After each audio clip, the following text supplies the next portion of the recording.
After copying the final character of the Figaro formula, Lin Yun shut the magic book with care and stepped out of the abandoned, rotting library. High above, a vast tore across the heavens, spilling out from the nether storm.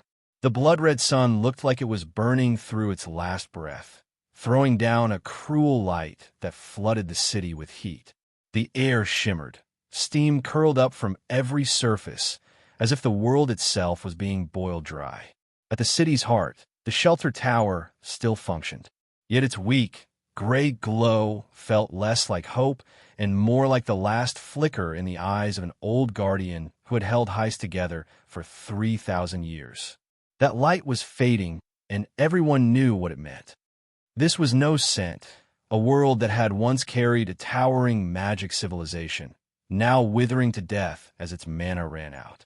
In its golden age, humanity had pushed magic to heights that felt impossible. The mages of that era possessed power that could crack worlds. They crossed countless planes, and whole races trembled when human fleets arrived with staves raised. They called themselves living gods, and if mana had not dried up, some of them really might have lived forever, wielding power no different from divinity. But the glory ended when the world's mana was finally spent. Magic weakened year by year. The enormous fleet stayed chained to the harbor. Crystal cannons that once shook the sky sat silent and useless. The planes no scent had conquered reclaimed their peace, no longer fearing human conquerors. Even the great mages fell. Stripped of their magic, they discovered time had teeth. One by one they died, their names carved into stone, legends turning into dust, then into nothing at all.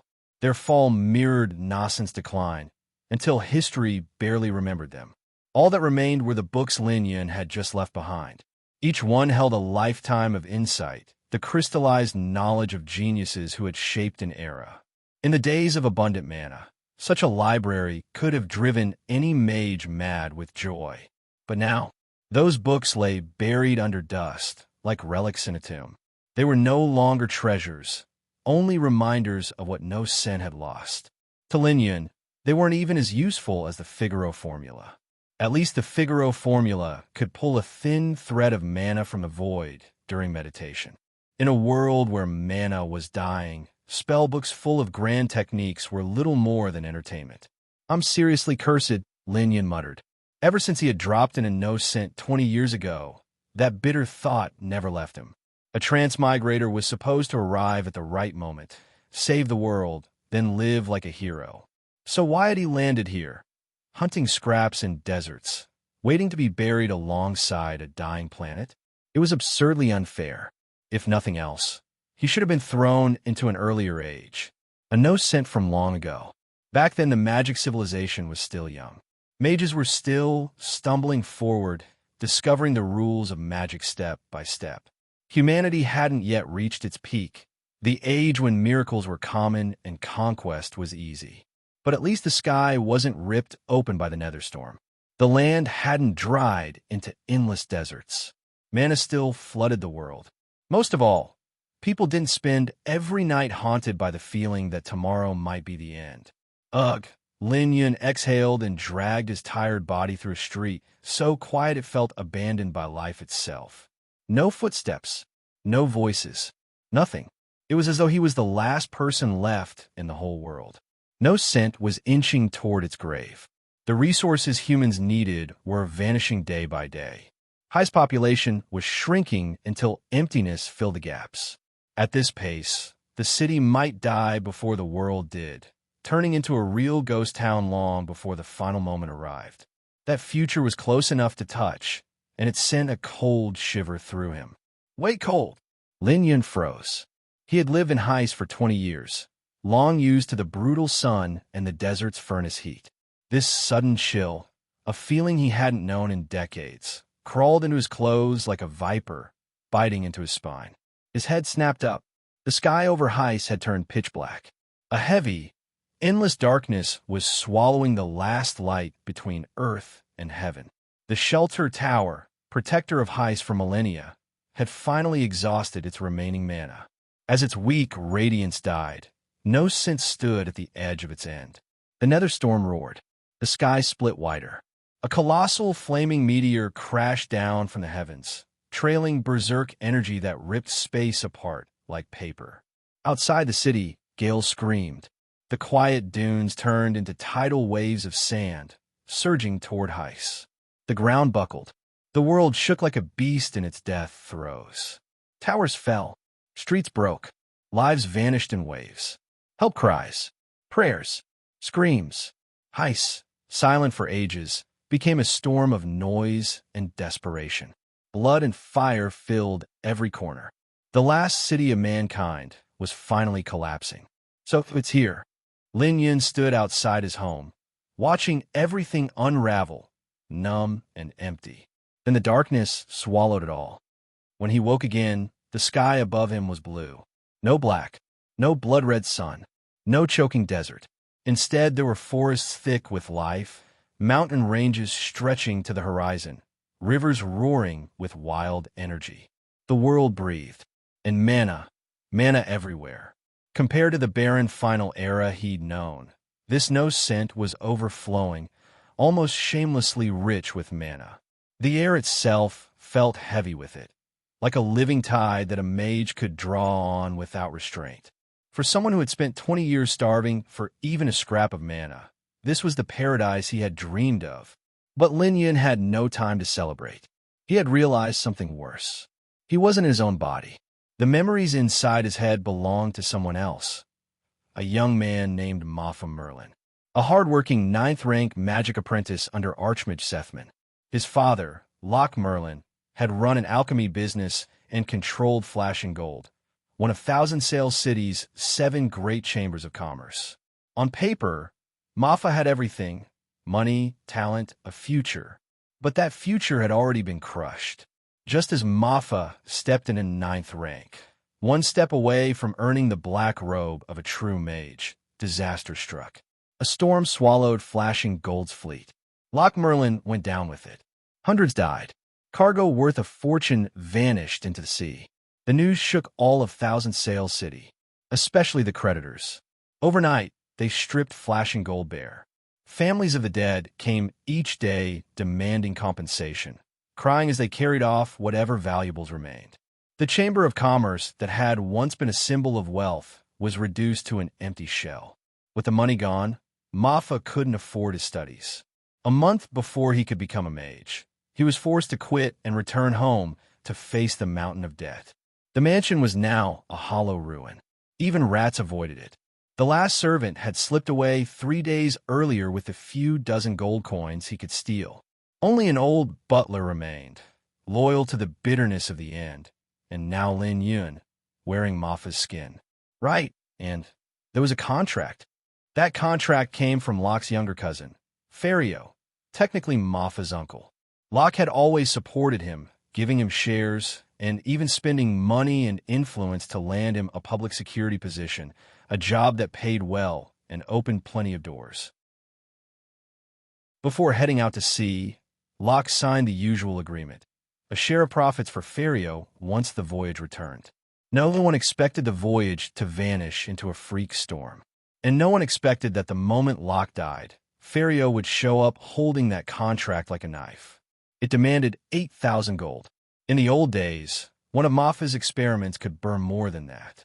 But now, to the ruined Mafa Merlin, it was a death sentence. Selling everything he owned wouldn't cover it. Worse, Ferio wasn't the kindly cousin Locke had remembered. He came to collect with cold eyes and a sharper smile. As the repayment deadline crawled closer, Mafa was crushed under stress. His body weakened. His mind cracked. And on the very morning the pressure finally broke him, he collapsed after breakfast. A few hours later, Lin Yun opened his eyes in this borrowed life. That guy was seriously unlucky, Lin Yun sighed after absorbing the memories. A kid born into wealth, standing at the doorway of greatness, only to be shoved into the abyss overnight.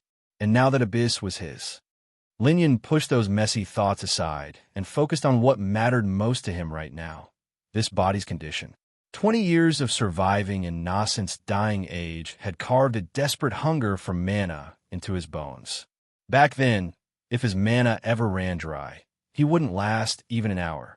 Sand beasts lurking in the dunes, the killing heat, the nether storm's fatal radiation. Any one of them could take his life. What kept him alive wasn't family background or some bright future. It was his ruthless control over the tiny amount of mana he could gather. So he didn't care if this body was weak. He didn't care about dead either. A 9th-rank magic apprentice was nothing special, sure, but strength fixed everything.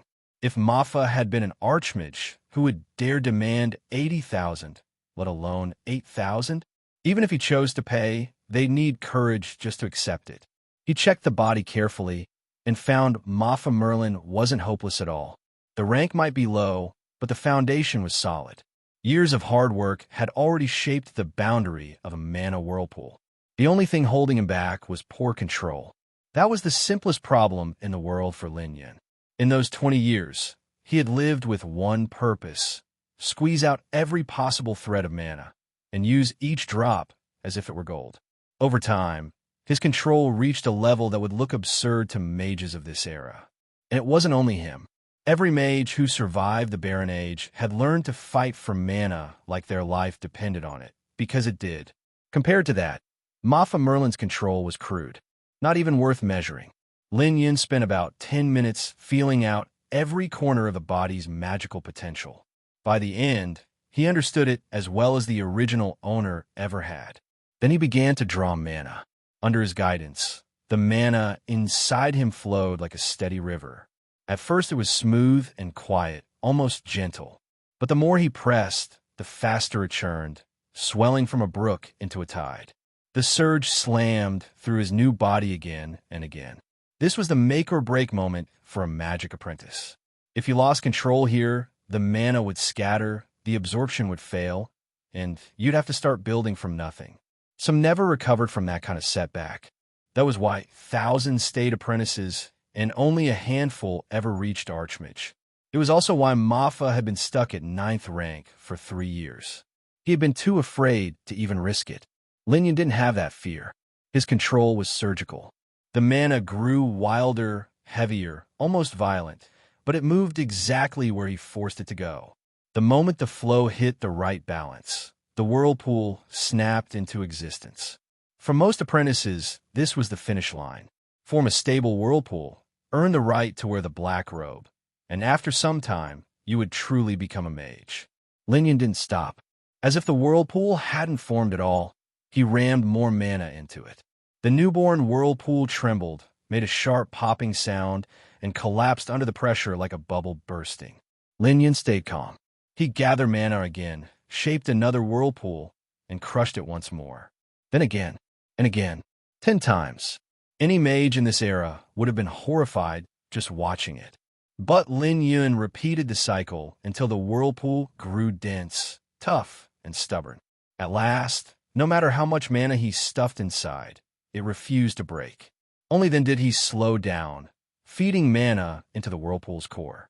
The rotation settled into a smooth, endless spin. Lin Yun lifted one hand. Several magic runes bloomed above his palm. A strong magical pulse filled the room, making the air itself hum. Even the strictest mage would have to admit it. This whirlpool was near perfect. Its endurance was unnatural. Its explosive potential felt like that of a top-tier first-rank mage, and it had taken him only minutes. No one alive in this era could pull that off. Not because they lacked talent, but because they hadn't discovered this refinement technique yet. Centuries later, when mana control methods evolved, mages learned that repeatedly collapsing a whirlpool during formation could forge one faster, tougher, and far more violent in power. After generations of improvement, the method became standard among elite casters. Lin Yun had mastered it in the future. He waved away the lingering runes and was about to reinforce the whirlpool more when a loud voice drifted in from outside. "This is written plain as day. Before my dear cousin went to sea, he took 8,000 gold from me as an investment. The voyage failed, so shouldn't I get my 8,000 back? I'm not unreasonable. I know you're broke. So here's a fair deal. This house still has value. I'll take a loss and buy it for 10,000 gold. You clear your debt and still have 2,000 left." The voice was hoarse and shrill, like a fat duck yelling in Lin Yun's ear. He clenched his teeth. No need to get so worked up over collecting a debt, he muttered, already picturing himself twisting that duck's neck. Before he could stand, the duck barged right in with a loud bang. A huge, bloated man stumbled through the door, easily over 150 kilograms. Behind him came an old butler around 60, thin as a stick but gripping the man's sleeve with stubborn fury. The two were arguing so hard they nearly fell over. "Let go. I said let go. Pavey, you old fossil, don't think you can act brave just because I'm holding back. You're only a butler. This isn't your place to interfere." The old man's face was red with strain and anger. "Ferio, you know what that 8,000 really was. It was a gift from the master meant to come from voyage profits. You didn't put in a single copper. Now that he's dead, you come to swallow his estate? Do you have no shame?" His finger jabbed toward Ferio's chest. "As long as I'm breathing, you'll never take this house." The fat man's face twisted. "You dare threaten me? Know your place, or I will. Or you will." Linyan cut in, his voice calm but sharp. Ferio froze halfway through his threat. The one who echoed him wasn't the butler. It was his nephew. For a moment, Ferio just stared. Confusion flickered across his eyes. People had once said this kid might become a mage, but Ferio had always laughed at that. How could this boy ever reach it, after burning through mountains of gold for years and still staying an apprentice? And now it was even more impossible. Lochmerlin was dead. The boy had even begged for an extension on the repayment deadline. If he truly had the strength of a rising mage, would he have lowered himself like that? Ferio's sneer slowly returned. In his mind, the answer was obvious. Hey everyone, Firescale Audiobooks here. If there's a novel you'd love to hear more of, you can support us on Patreon or Ko-fi. Depending on your tier, I'll make extra parts just for the stories you're most excited about. Usually I can only upload 4 to 5 parts of each novel, but with your support, we can go beyond that. And of course, don't forget to hit subscribe. It helps more than you know. What is going on today? After Ferio spat disdainfully, he couldn't help feeling a bit puzzled. He was waving the contract around, but that kid didn't hurriedly start talking about it or begging for an extension. He was just sitting there, seeming very carefree, and he was looking at him very strangely. That gaze didn't seem to be one that would be given to a creditor, but more like one that would be used when looking at a ridiculous clown. Ferio wanted to shout a few ruthless threats to cow this kid into a wretch that would fall down and start begging him once again, but for some reason, the words he wanted to say got stuck in his throat.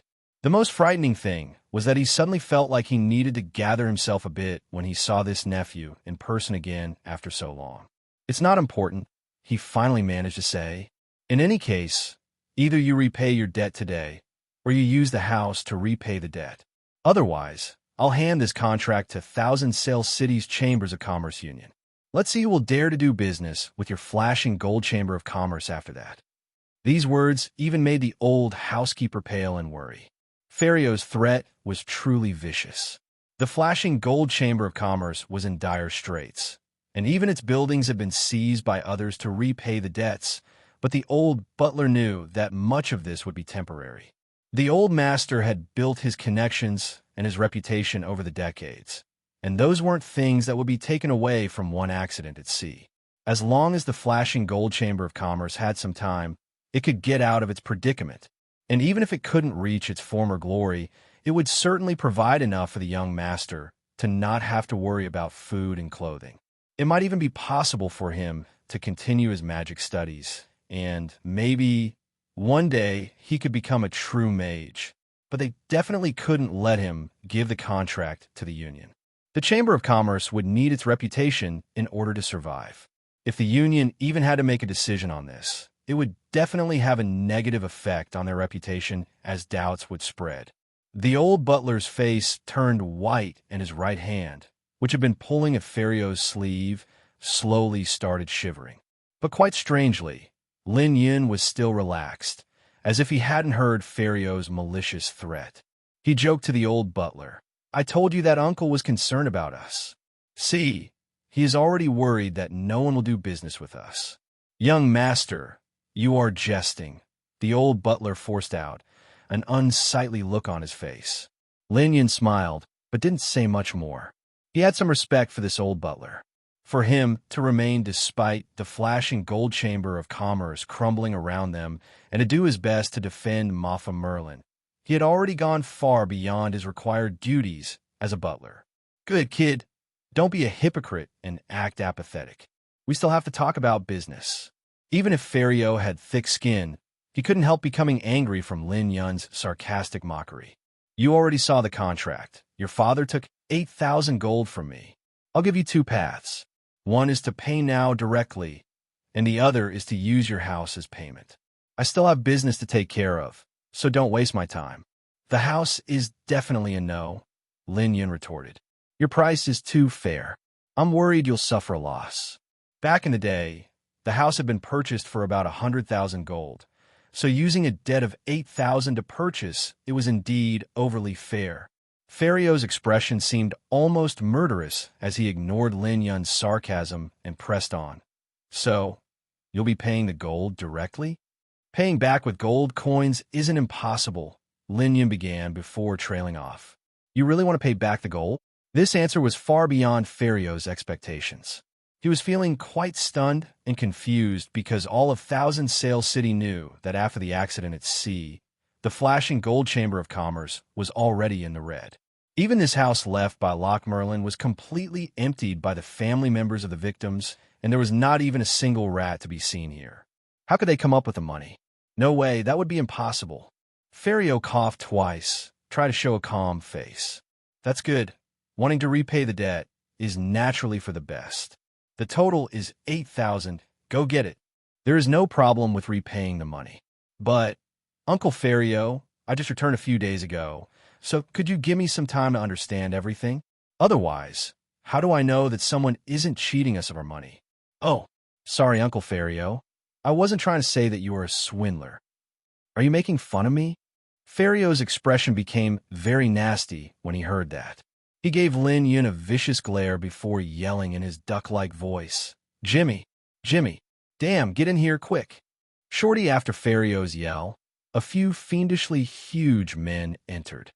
It was really unfortunate that he met Lin Yun, someone who had managed to form his mana whirlpool in just 10 minutes, a monster that was already able to match an experienced mage. Although he was only a first-rank mage, the reality was that 10 of Jimmy wouldn't be enough to face him. This was the difference of tens of thousands of years. It wasn't something that his efforts could make up for. Lin Yun didn't even use an incantation and instantly cast Burning Hands, taking care of this famous scoundrel of Thousand Sail City. After letting go of that burning right hand, Lin Yun acted as if he hadn't heard that mournful scream at all and instead turned to look at Ferio, his calm smile still plastered on his face. Ferio froze in place, his eyes blank and his mouth wide open, and his fat face filled with disbelief. This is way too different from what I planned.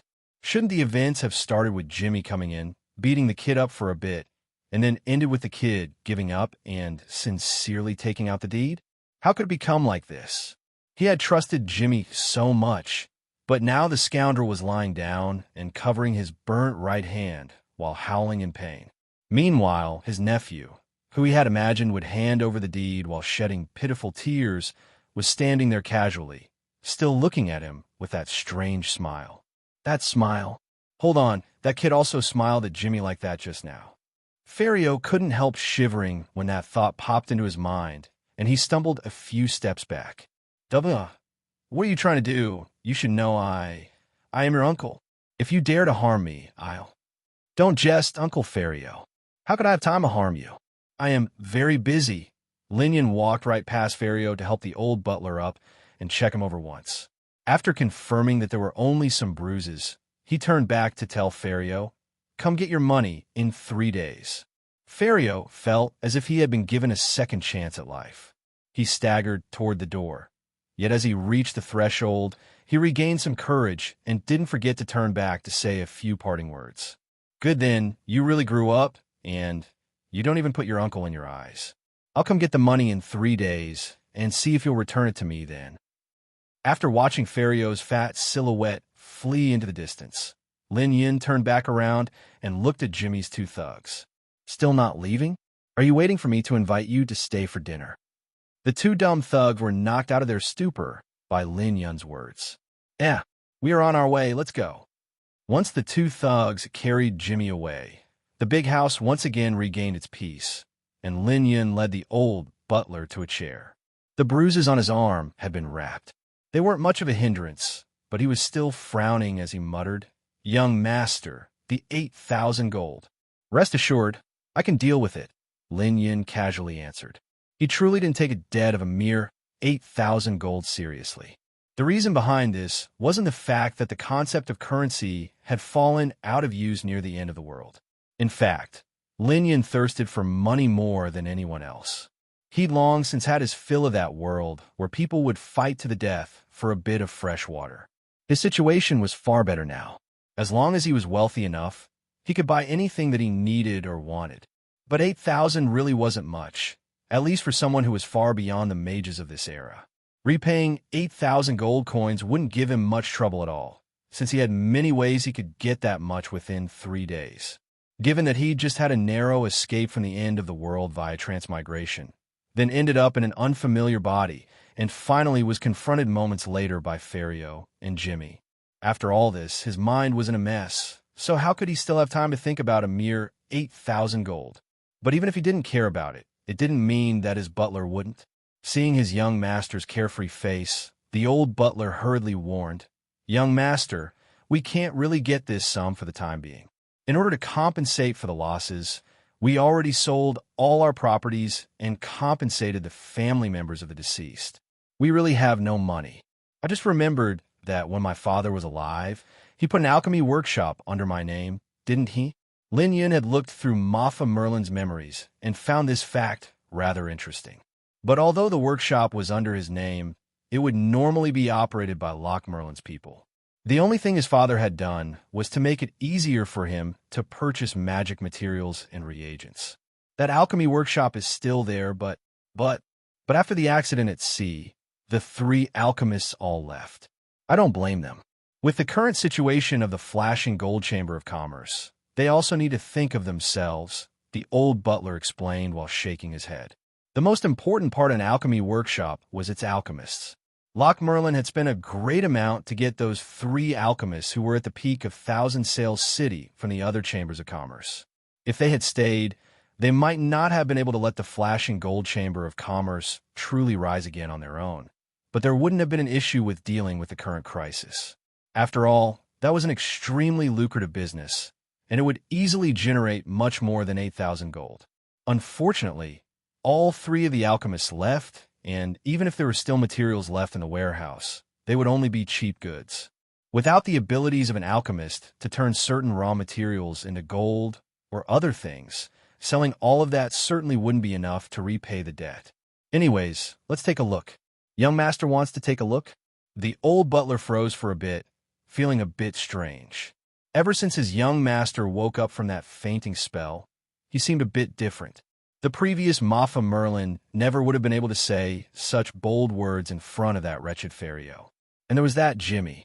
The miserable scene of him howling and weeping after his right hand was burnt scared the butler too. His young master didn't even frown or wince and remained perfectly calm while roasting the thug's hand. It was as if he had become a totally different person from the anxiously sighing young master from a few days ago. Young master truly grew up from facing the adversity. Unfortunately, Master will never be able to see it. As the two talked, footsteps could be heard on the other side of the door. This guest was a youth that seemed to be about 20 years old and was not very tall. He was wearing a black gown, on the cuffs of which was embroidered a wyvern. This was the standard gown of Auckland, the best magic school in the eastern side of the kingdom. This was definitely a student of the Auckland Magic School, and he must have already become a mage, because only a mage was qualified to wear a black gown. That young mage hurriedly entered without waiting for permission of any sort. After a glance at old Pavy's dusty bandage, he suddenly grew angry. "Maffa Merlin, look at what you did. My father has worked for your Merlin family for more than 30 years, and now he still has to help you deal with your mess. Is this the worth of the Merlin family? How could you feel no shame letting my father be harmed like this?" "Raymond, shut up." The old butler loudly berated his son, and wanted to explain what happened in defense of his young master. But the problem was that Raymond had quite a temper. How could he listen to an explanation upon seeing his father hurt like this? His father had worked for the Merlins for over 30 years. He had always worked tirelessly without any complaint and been unerringly loyal. Even though the flashing gold chamber of commerce was now sinking, he still stubbornly remained to take care of that young master. And what was the result? After the news of the accident at sea had spread, Raymond had become very worried. He was afraid of what his father might encounter here as people came to demand money. So he found a way to apply for a 10-day vacation before traveling from Fallen Star Lakeside to Thousand Sails City.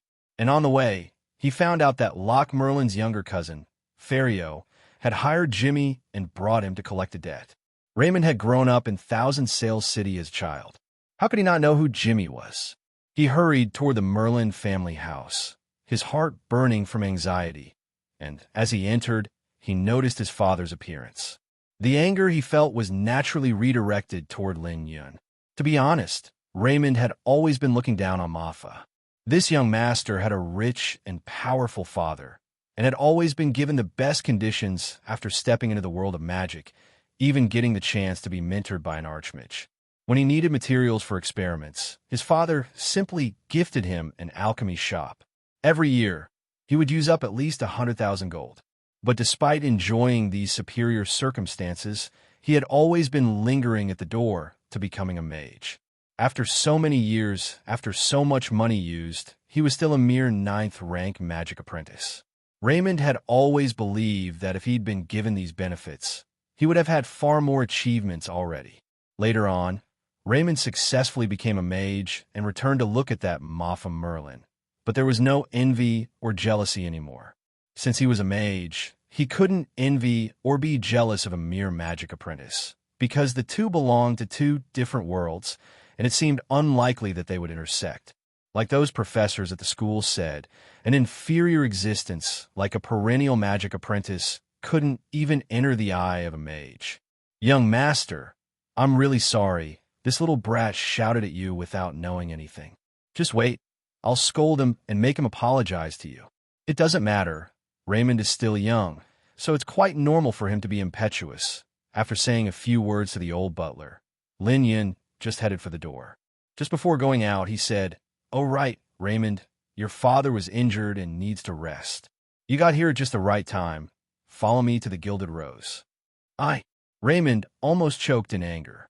Does that scoundrel want to die? A mere 9th-rank magic apprentice actually used that kind of tone to order around a great mage. Unfortunately, this great mage didn't have time to explode in anger, as the old butler on the side exploded in anger first. "You little dolt, do you want to anger me to death?" Okay, I got it. Raymond did not have a mother as a child, so he had been raised solely by old Pavey. Raymond was both respectful toward and somewhat afraid of his father. When he saw how angry his father had gotten, the young mage's dignity was immediately thrown to the back of his head. He smiled and asked about his father's injury, and after confirming that everything was okay, he picked up his magic wand and chased after Lin Yun. The road from a Merlin house to the Gilded Rose was about a 20-minute walk. On the way, Raymond didn't really look at Lin Yun. For the sake of his old man, he would at least show the veneer of good grace. But if this fellow didn't know his place, then Raymond would definitely try to embarrass him. Raymond was quite sure about what Mafa Merlin's goal was. An apprentice stuck at the 9th rank managed to get in touch with a true mage. How could he not take the opportunity to try to befriend him? Not mentioning anything else, just Raymond's own experience of forming the mana whirlpool would be enough to help Mafa Merlin avoid countless detours. As long as this young Master Merlin wasn't a fool, he would definitely ask all kinds of questions. When he comes and tries to befriend me, I'll stop playing along and taunt him, and then use the tone of a mage to chastise him. Good, sounds like a plan. Thus, Raymond waited for his quarry to approach. As a result, this 5th-rank mage waited for a long time. The 20 minutes were almost over, yet that scoundrel was still acting, walking at a steady pace with his head lowered and his hands clasped behind his back, a thoughtful look on his face the entire time.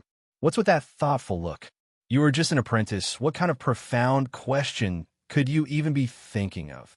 After waiting and waiting, as time passed, Raymond couldn't wait any longer, and his mind had become filled with who knew how many curses. This scoundrel can really act. Hurry up and ask me for guidance. Can't you see that I've been waiting for a long time? If you don't hurry up, we will reach the Gilded Rose, and by then, there will be no onlookers. What will be the point of me taunting you then? This won't do. I have to think of a way to bring it up myself. Oh, right, young Master Merlin. Did your teacher tell you which specific few formulas you should master when preparing to form the mana whirlpool? Raymond was extremely pleased with himself after asking this question. It was a perfect suggestion, and the arrogance of a senior from a magic school was plastered all over his face. Then, Raymond waited for quite a long time. He turned and saw that the youth beside him was still looking down at the ground with his hands behind his back, seeming to be thinking about something. Fuck, that's too much. Veins could be seen palpitating on Raymond's forehead. I'm a great mage, yet I took the initiative to speak with a mere apprentice like you. Even if you aren't overwhelmed with awe, you still shouldn't dare to ignore me. Do you want to die? Hey, young Master Merlin. Raymond restrained himself once again, restraining the urge to curse at him, and raised his voice to shout. What? Lin Yun finally snapped out of his reverie with great difficulty. He was at a loss first, before finally managing to react. Oh, the formulas that need to be mastered before forming the mana whirlpool. That's simple. The No-Sin formula can be used to form the foundation of the mana whirlpool. The Jide formula is used to calculate the direction of the mana, and if the conditions are met, it's best to master the Figaro formula. This way, you can save a lot of mana when building the mana whirlpool. After saying that, he threw Raymond a strange look and asked, in fact, isn't this knowledge that an apprentice should know about already?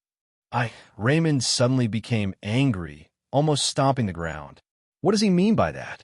I'm a great mage. Do I still need you to teach me knowledge of mere apprentices? This won't do. I have to think of another way to shame that scoundrel. Raymond was fuming, but unfortunately for him, before he could think of a way, they reached the Gilded Rose.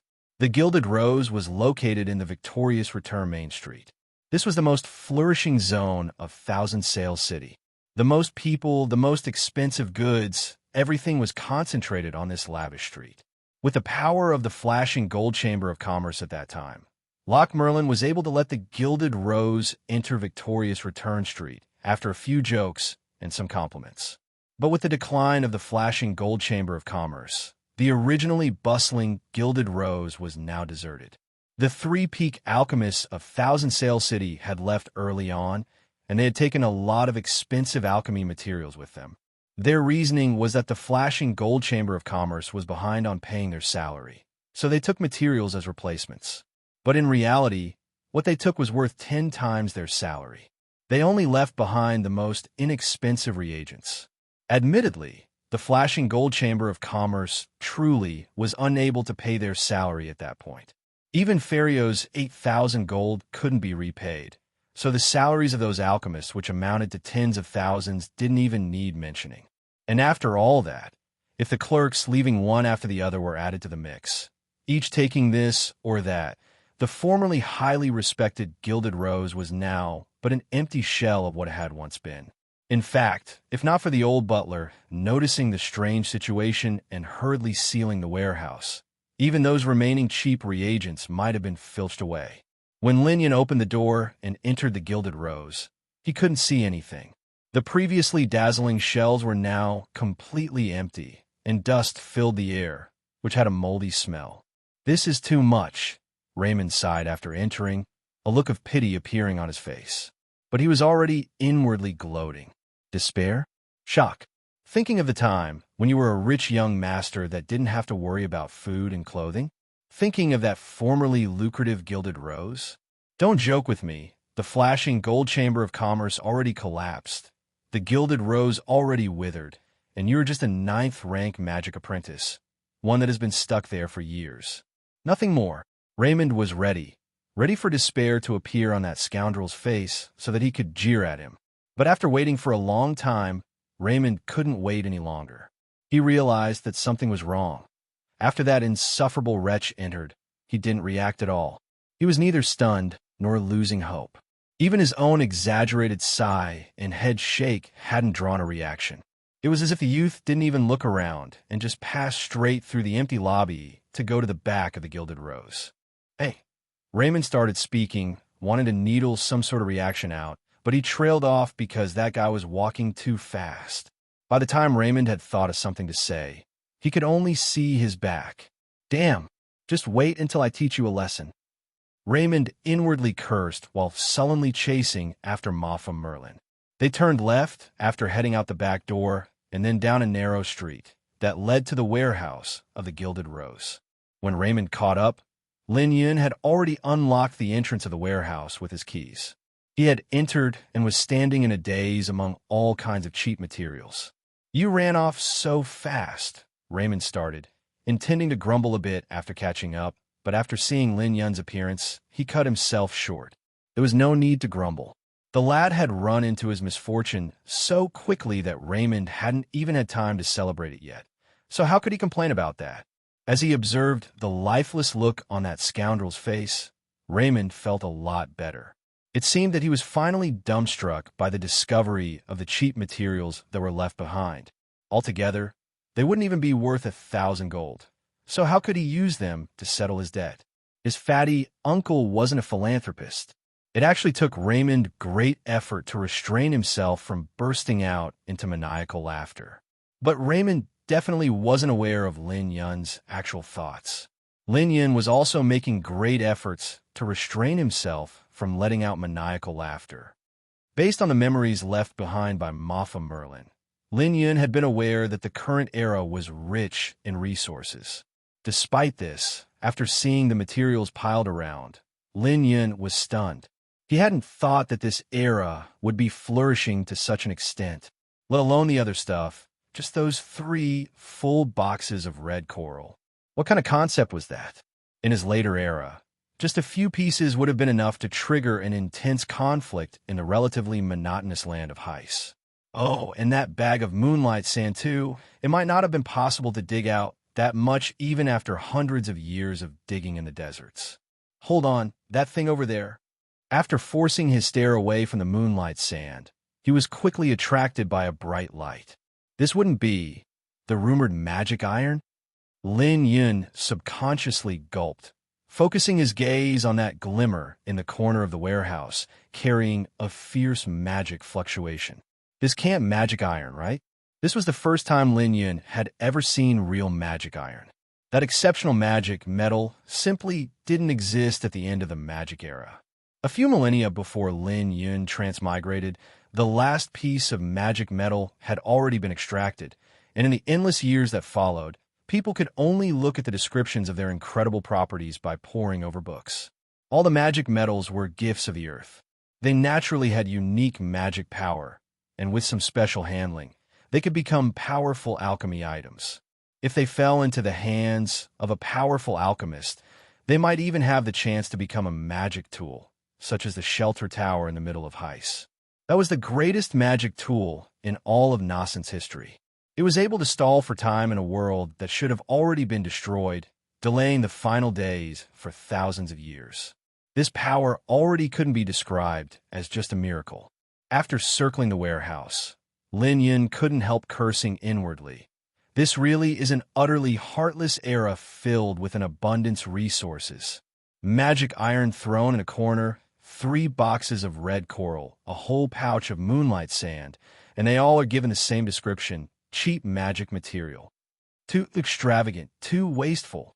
Lin Yun gulped and then forced himself to not look at those treasures any longer. He was like a starving man that had just seen a table filled with delicious food. The fact that he wasn't shrieking and pouncing at the materials could already be considered an incredible show of self-restraint. But even Lin Yun's self-restraint couldn't stop him from falling into a daze. Afterwards, Lin Yun finally recovered and got on the move.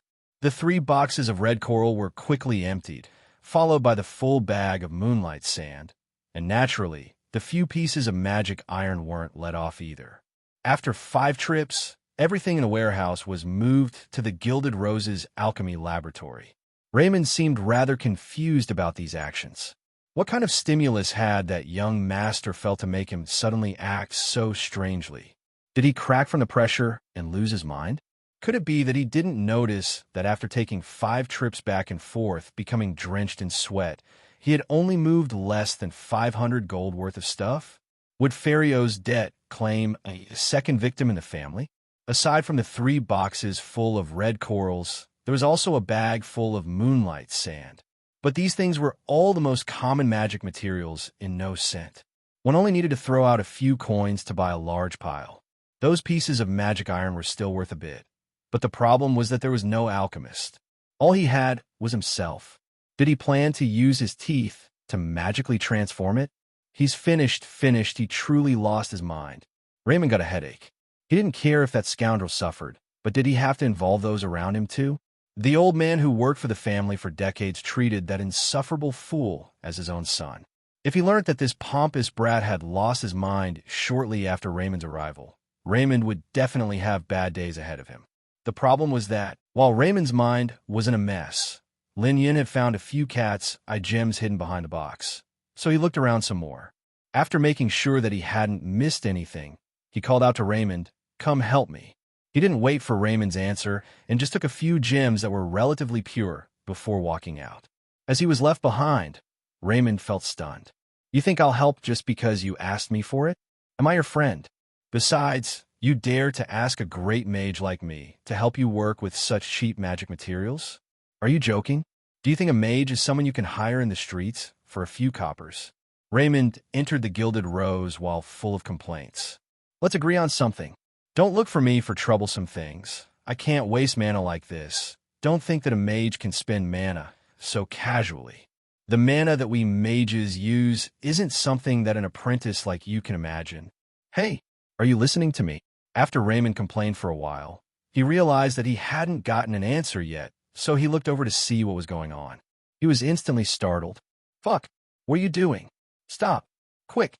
When Raymond glanced over, he noticed Lin Yun shaking a test tube that contained a thick, red liquid inside. It was definitely red coral solution. When Raymond saw this, he immediately paled in fright. Red coral solution was known to be very unstable. High temperature or agitation could make it emit fierce magic fluctuations, and those were very frightening. The effect was completely disproportionate to the cheap price of the red coral.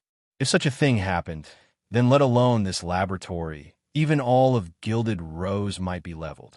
That was a destructive power that eluded the control of the mages.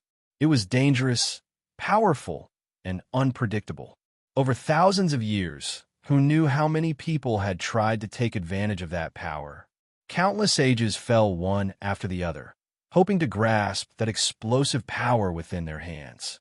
But regretfully, the red coral was a problem that nobody had managed to solve, despite countless efforts in the past millennia. Those fallen sages either died or became disabled after their accidents. In the last 100 years, the red coral solution had even become a taboo of alchemy. Any alchemy apprentice would be repeatedly warned by their teacher that there were many ways to handle red coral, but that they absolutely couldn't dissolve it into a solution. Red coral in its solid state could only be considered a mediocre magic material. Compared to typical magic conductors, it could only release weak mana for 2 to 3 days. These two properties made it so that red coral could only be considered a low-tier magic conductor. Moreover, the production of red coral had always been high, and supply often exceeded demand. Thus, the price had always been very low, making it one of the cheapest magic materials in no cent. But once it was dissolved into a solution, knowing all this, the blood drained out of Raymond's voice. He was afraid to physically stop the maniac in case it caused him to drop the test tube, which would be disastrous. His voice even shook as he repeated, "Didn't you hear? I told you to stop. Fuck, what are you doing?" Raymond's words were cut short because after that scoundrel was done shaking the test tube, he went even further to court death by igniting a small lamp and holding the test tube above the flame. "If I don't stop him, it'll definitely cause a disaster." Thinking of the frightening explosion that could erupt from the red coral solution, sweat dripped down from Raymond's forehead. Raymond instantly cast a frost spell, putting great effort into shortening the incantation and the somatic component, which sharply increased the consumption of mana. In a flash, a third of the mana within Raymond's body was used up. To a mage, this was like losing half his life. But that would be better than losing his whole life.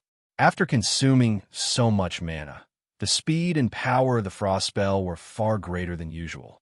Almost at the same time that the spell was cast, the empty laboratory was filled with a bone-piercing chill. It was immediately followed by a spiraling blue light, and the lamp was extinguished. And that wasn't all. After the lamp stopped burning, that blue light seemed to spread crazily like grasping vines. It reached out to the test tube of red coral solution in Lin Yun's right hand, freezing it. Fortunately, nothing happened. Raymond was still shaking as he wiped his cold sweat. That scene had been far too frightening. If he had been a few seconds too late, the entire alchemy laboratory might have already exploded. That scoundrel is too reckless. It doesn't matter if you want to play with red coral, but don't involve me. After getting over the sudden fright, Raymond was completely filled with shock and anger. In fact, with Raymond's level of magical ability, he could have controlled the frost spell to only extinguish the lamp and freeze the test tube, without freezing Lin Yun's hand. That's right, Raymond had done that deliberately. This scoundrel doesn't know what he is doing. It'll be a good lesson for him. Since he still thought that Lin Yun was a magic apprentice, he would never think of treating him as a fellow mage. If not for that scoundrel's relationship with his old man, how could he even care to look at a magic apprentice that was so heavily in debt, let alone one that would try to order him around? If it were anyone else, they would have already been turned into an ice statue by Raymond. I have endured enough of this bullshit. Raymond had already thought about it when casting the frost spell. He would let that scoundrel freeze for an hour, and only then would he mercifully rescue him while strictly admonishing him at the time. Hopefully, this would make that wretch behave himself. And if his father asked, he would justify everything by emphasizing the dangerous nature of the red coral solution. He wasn't lying after all. Red coral solution really was that dangerous. He did all this for the safety of young Master Merlin. The more Raymond thought about getting to let off some steam, the more cheerful he got. It was to the point that he didn't even notice that Lin Yun was completely unfazed by what had happened. With what Lin Yun had experienced at the end of the magic era, an attack like a frost spell could hardly fluster him. What's more, that frost could hardly be considered an attack. Raymond hadn't thought of Lin Yun as a fellow mage and definitely wouldn't expect that he was a freak that had only needed a few minutes to form a mana whirlpool. Raymond might have been a mage longer than Lin Yun, but when it came to their levels of power, the two were simply not on the same level. Facing Raymond's mana-charged frost, Lin Yun didn't even use a spell to counter it. He only controlled the mana whirlpool within his body to form a thin layer of mana to act as a shield. That mana shield was definitely rough, because it didn't have any elemental arrangement. It was just an accumulation of mana. If it had been done by another mage of their time, the frost spell might have been able to just overpower the shield and freeze it out of existence. But it was clear that Lin Yun wasn't an ordinary mage. Surviving for over 20 years at the end of the magic era let Lin Yun accumulate knowledge that far surpassed what was known in this era. Moreover, the finesse and precision of his casting also were exemplary. This sort of casting ability was unrelated with ranks themselves. It was the result of Lin Yun's sweat and tears. In the no-sin of this era, there wasn't any mage that was more familiar with the usage of magic for battle than Lin Yun. Continuously fleeing from the sand beast's claws, always living on the edge, always hunting, always being hunted. All this made Lin Yun develop a beast-like instinct. He didn't even need to think to know of the most mana-efficient way to kill his opponent. Just like this mana shield, it seemed rather rough and brittle, but Lin Yun was able to block Raymond's frost spell with it. Not too weak, not too strong, just enough to do the job. Just as the icy mist dissipated, the mana shield's mana also depleted. The thick layer of ice seemed to have frozen Lin Yun's right hand, but it only froze over the mana shield. When the mana of both sides depleted, the mana shield faded away, and Lin Yun only lightly shook his hand for the large sprawl of ice to fall down with a crash. No way! Raymond's eyes widened. He didn't dare to believe what he had just seen. This, this, this. How could this be? How could a magic apprentice's body resist a frost spell? Even a mage can't. Although frost is a control-type spell which had never been particularly high in firepower, it is still a second-rank spell.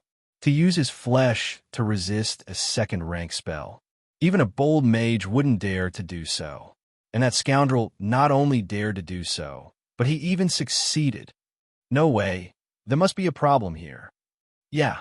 Even if that scoundrel is very weird, he is still Lochmerlin's son. During the flashing god chamber of Commerce's peak, just the word wealthy was not enough to describe it. Lochmerlin's dear only son. Even the alchemy workshop is under his name. How could he not have prepared a few alchemy items for him? And not just alchemy items. He could even have a magic tool. It was definitely a defensive magic tool that blocked the frost spell. Yeah, definitely. Otherwise, how could that scoundrel be totally unharmed after being hit by a frost spell? Such a miscalculation. If he had thought about it earlier, he definitely wouldn't have used frost. After all, it was only a control spell with limited power. It would have been better to use a spell with burst power like Flame Burst. Even if that fellow had a magic tool that could resist magic, he definitely would not have had such an easy time stopping it. Just a shockwave from Flame Burst would be enough to leave him cutting a sorry figure on all fours. The stress had apparently gotten to Raymond, making him forget the reason for casting Frost in the first place. Okay, this was a bit unexpected, but using Flame Burst will fix it. Raymond used a few words to comfort himself before chanting the incantation for Flame Burst, full of confidence. Raymond appeared very calm this time. He shortened neither the incantation nor the spell gestures this time, and just resolutely chanted his spell. Even the arrangement of the elements spinning in his mana whirlpool was textbook, to the point that if a strict teach saw his spell, they wouldn't find any faults. There won't be anything unexpected this time, Raymond thought complacently. But the result was, before Raymond even finished casting, a sharp whistling sound suddenly passed by his ear. That whistle felt like something was ripping through the air. It was followed by Raymond feeling his shoulder tingle before his whole body was sent flying like a cannonball. Raymond landed on the ground a few meters away. At that time, Raymond felt a painful heat on his shoulder and connected it to that sharp sound he'd heard a second ago. Raymond realized that this was the second-rank spell, Tornado Whip, but recognizing it didn't mean that he understood. In fact, after he noticed that it was Tornado Whip, Raymond was even more confused. What happened? How could a Tornado Whip appear here? For a moment, Raymond even thought that he had chanted the wrong spell, mistaking Flame Burst chant for that of Tornado Whip, causing him to receive backlash from the misfire. If that wasn't the reason, the only possibility was that it had been cast by this apprentice. But the situation quickly changed. Raymond didn't have time to get up before a sharp whistle echoed once again. He felt his other shoulder go numb this time before he went sailing through the air. That's not it. Raymond lay on the ground once again in a state of complete bewilderment. He didn't cast anything this time. So how could another Tornado Whip appear? No way is it. As he gradually gathered his thoughts, Raymond raised his face and slowly paled. Even a lousy mage couldn't cast two completely wrong spells in a row like that, let alone having the same backlash twice. The only reasonable explanation was that those two spells truly came from that 9th-rank magic apprentice. No, not a 9th-rank magic apprentice. The two spells that came from that guy were clearly both silent and quickened. Damn, that scoundrel is an actual mage, a mage who has mastered at least 2 types of metamagic.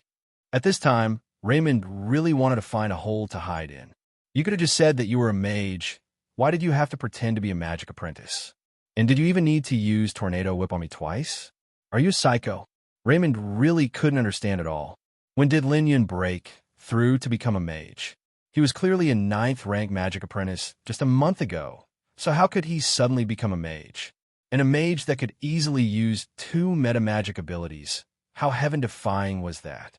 How could you have become a mage? Why not? Lin Yun looked at Raymond strangely, not explaining anything. He only casually continued. Oh right, Don't forget to thank your father once we return. What do you mean? Raymond froze when he heard that. But Lin Yun didn't plan to answer. In fact, if not for Lin Yun thinking of that old man, who was quite worthy of respect, Raymond would have already turned into a corpse the instant he cast that frost spell. With the vigilance and alertness he cultivated for 20 years at the end of the magic era, how could he even let Raymond cast his shortened cast spell that still needed spell gestures? The moment that the mana fluctuation had appeared, Lin Yun had instantly formed an icicle spell in his hand. If it went as he predicted, once the frost spell was released and the mana whirlpool shrank, Lin Yun would cast his icicle and pierce Raymond's head with it. It was as Lin Yun had said. Raymond really should thank his old man. Just as the icicle was about to be cast, Lin Yun suddenly realized that this wasn't the dog-eat-dog era that he had lived in for so long. The other side's attack wasn't aiming at killing him. Moreover, that young mage's father was a worthy man. Thus, Lin Yun held back the icicle spell and used a rough mana shield to block the frost. "All right, come help me."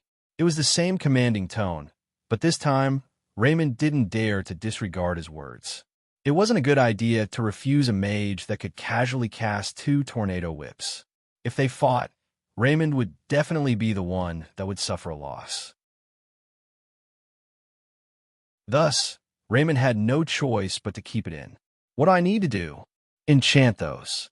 Lin Yun was busily refining with one hand while using his other hand to point at a few glass bottles. Enchanting was the easiest task in alchemy. It wasn't hard at all for a mage like Raymond. In fact, every mage had studied alchemy to some extent, some more than others. There were many high-ranked mages who were peak alchemists. Since the birth of alchemy, it had been linked in countless ways to magic. They complemented each other. If one wanted to walk far in the world of magic, it would be impossible without the help of alchemy. Alchemy equipment could bring about direct improvements in power. Refined potions could replenish strength in times of need. Puppets created through alchemy had even greater strategic uses. If a mage didn't have the support of alchemy, even if he was a unique genius, his accomplishments would be limited. It was the same for alchemy, which was also linked inevitably to magic.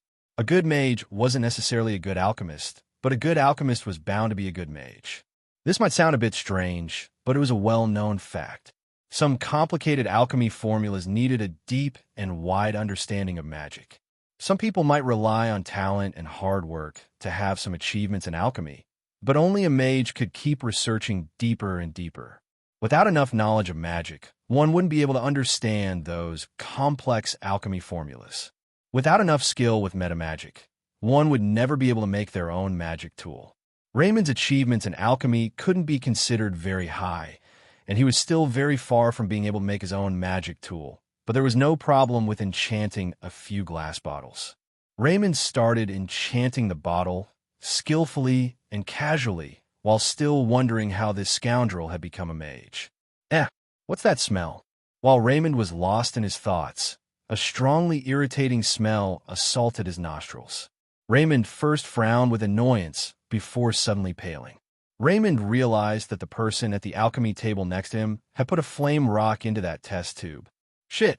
Raymond held his breath. If a flame rock was stimulated with magic power, it would instantly reach a high temperature. Throwing that thing in a red coral solution was like throwing fire on a pile of fireworks. Doomed! This scoundrel really will kill us this time. As the flame rock fell into the test tube, a red light burst out, and Raymond could already feel the high temperature from his location. Raymond wanted to curse, but it was too late. Under the high temperature, the red coral solution was already out of control. The berserk mana was wreaking havoc as the red light soared, dyeing the entire laboratory in a bloody crimson light. A surge of red bubbles was striving to rush out of the test tube. Feeling the horrible mana fluctuations, Raymond closed his eyes, resigned to his fate. We are screwed. The peaceful alchemy laboratory was so quiet that time seemed to have been frozen, and only the sound of the bubbles in the test tube could be heard. Raymond cringed back and waited for a long time, waiting for his last moments to arrive. But after waiting for a long time, he suddenly heard a voice. "What are you doing?" When Raymond, who had been waiting for his death with his eyes closed, heard this voice. He initially thought it was just his imagination. But then he thought about it.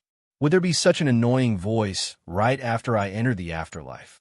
Thus, Raymond opened his eyes and looked over. That scoundrel, who should have been buried in a magic explosion already, was standing there as if nothing had happened. He was still holding that frightening test tube in his hand. But at that time, Raymond didn't focus on the test tube at all. Instead, he was wondering why there hadn't been an explosion or even anything out of place at all. Why? The red coral solution should have already gone out of control due to the high temperature. So how could it remain completely unagitated within the test tube? Raymond's mind was in a total mess, as if it was melting. No problems had arisen when the red coral solution was heated to a high temperature, which was something that Raymond couldn't accept. This was simply like shaming Raymond's knowledge of alchemy. And Auckland's alchemy professors had emphasized many times that red coral shouldn't be dissolved into a solution no matter what, let alone having it come into contact with high temperatures. If he had to choose between this being his own misunderstanding or his professors making such a huge mistake, he would rather believe that everything he had just seen was only a figment of his imagination. Indeed, as if to prove that everything wasn't just an illusion, that really annoying voice echoed once again, and moreover, it seemed quite impatient this time.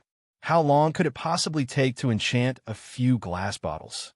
As he said that, Lin Yun came over, still holding his test tube that was filled with the red coral solution. You, don't come. Raymond jumped back in fear. He subconsciously wanted to stop him, but he soon recovered and immediately changed his tone. I'll bring them to you. Raymond felt a bit regretful after saying that. Doing someone's dirty work without profiting from it and still having to bring it to them afterwards. This was losing one's pride, but he had already spoken these words and couldn't take them back. Thus, Raymond could only suffer in silence and finish the last enchantment before enduring the shame and bringing those few glass bottles to that scoundrel.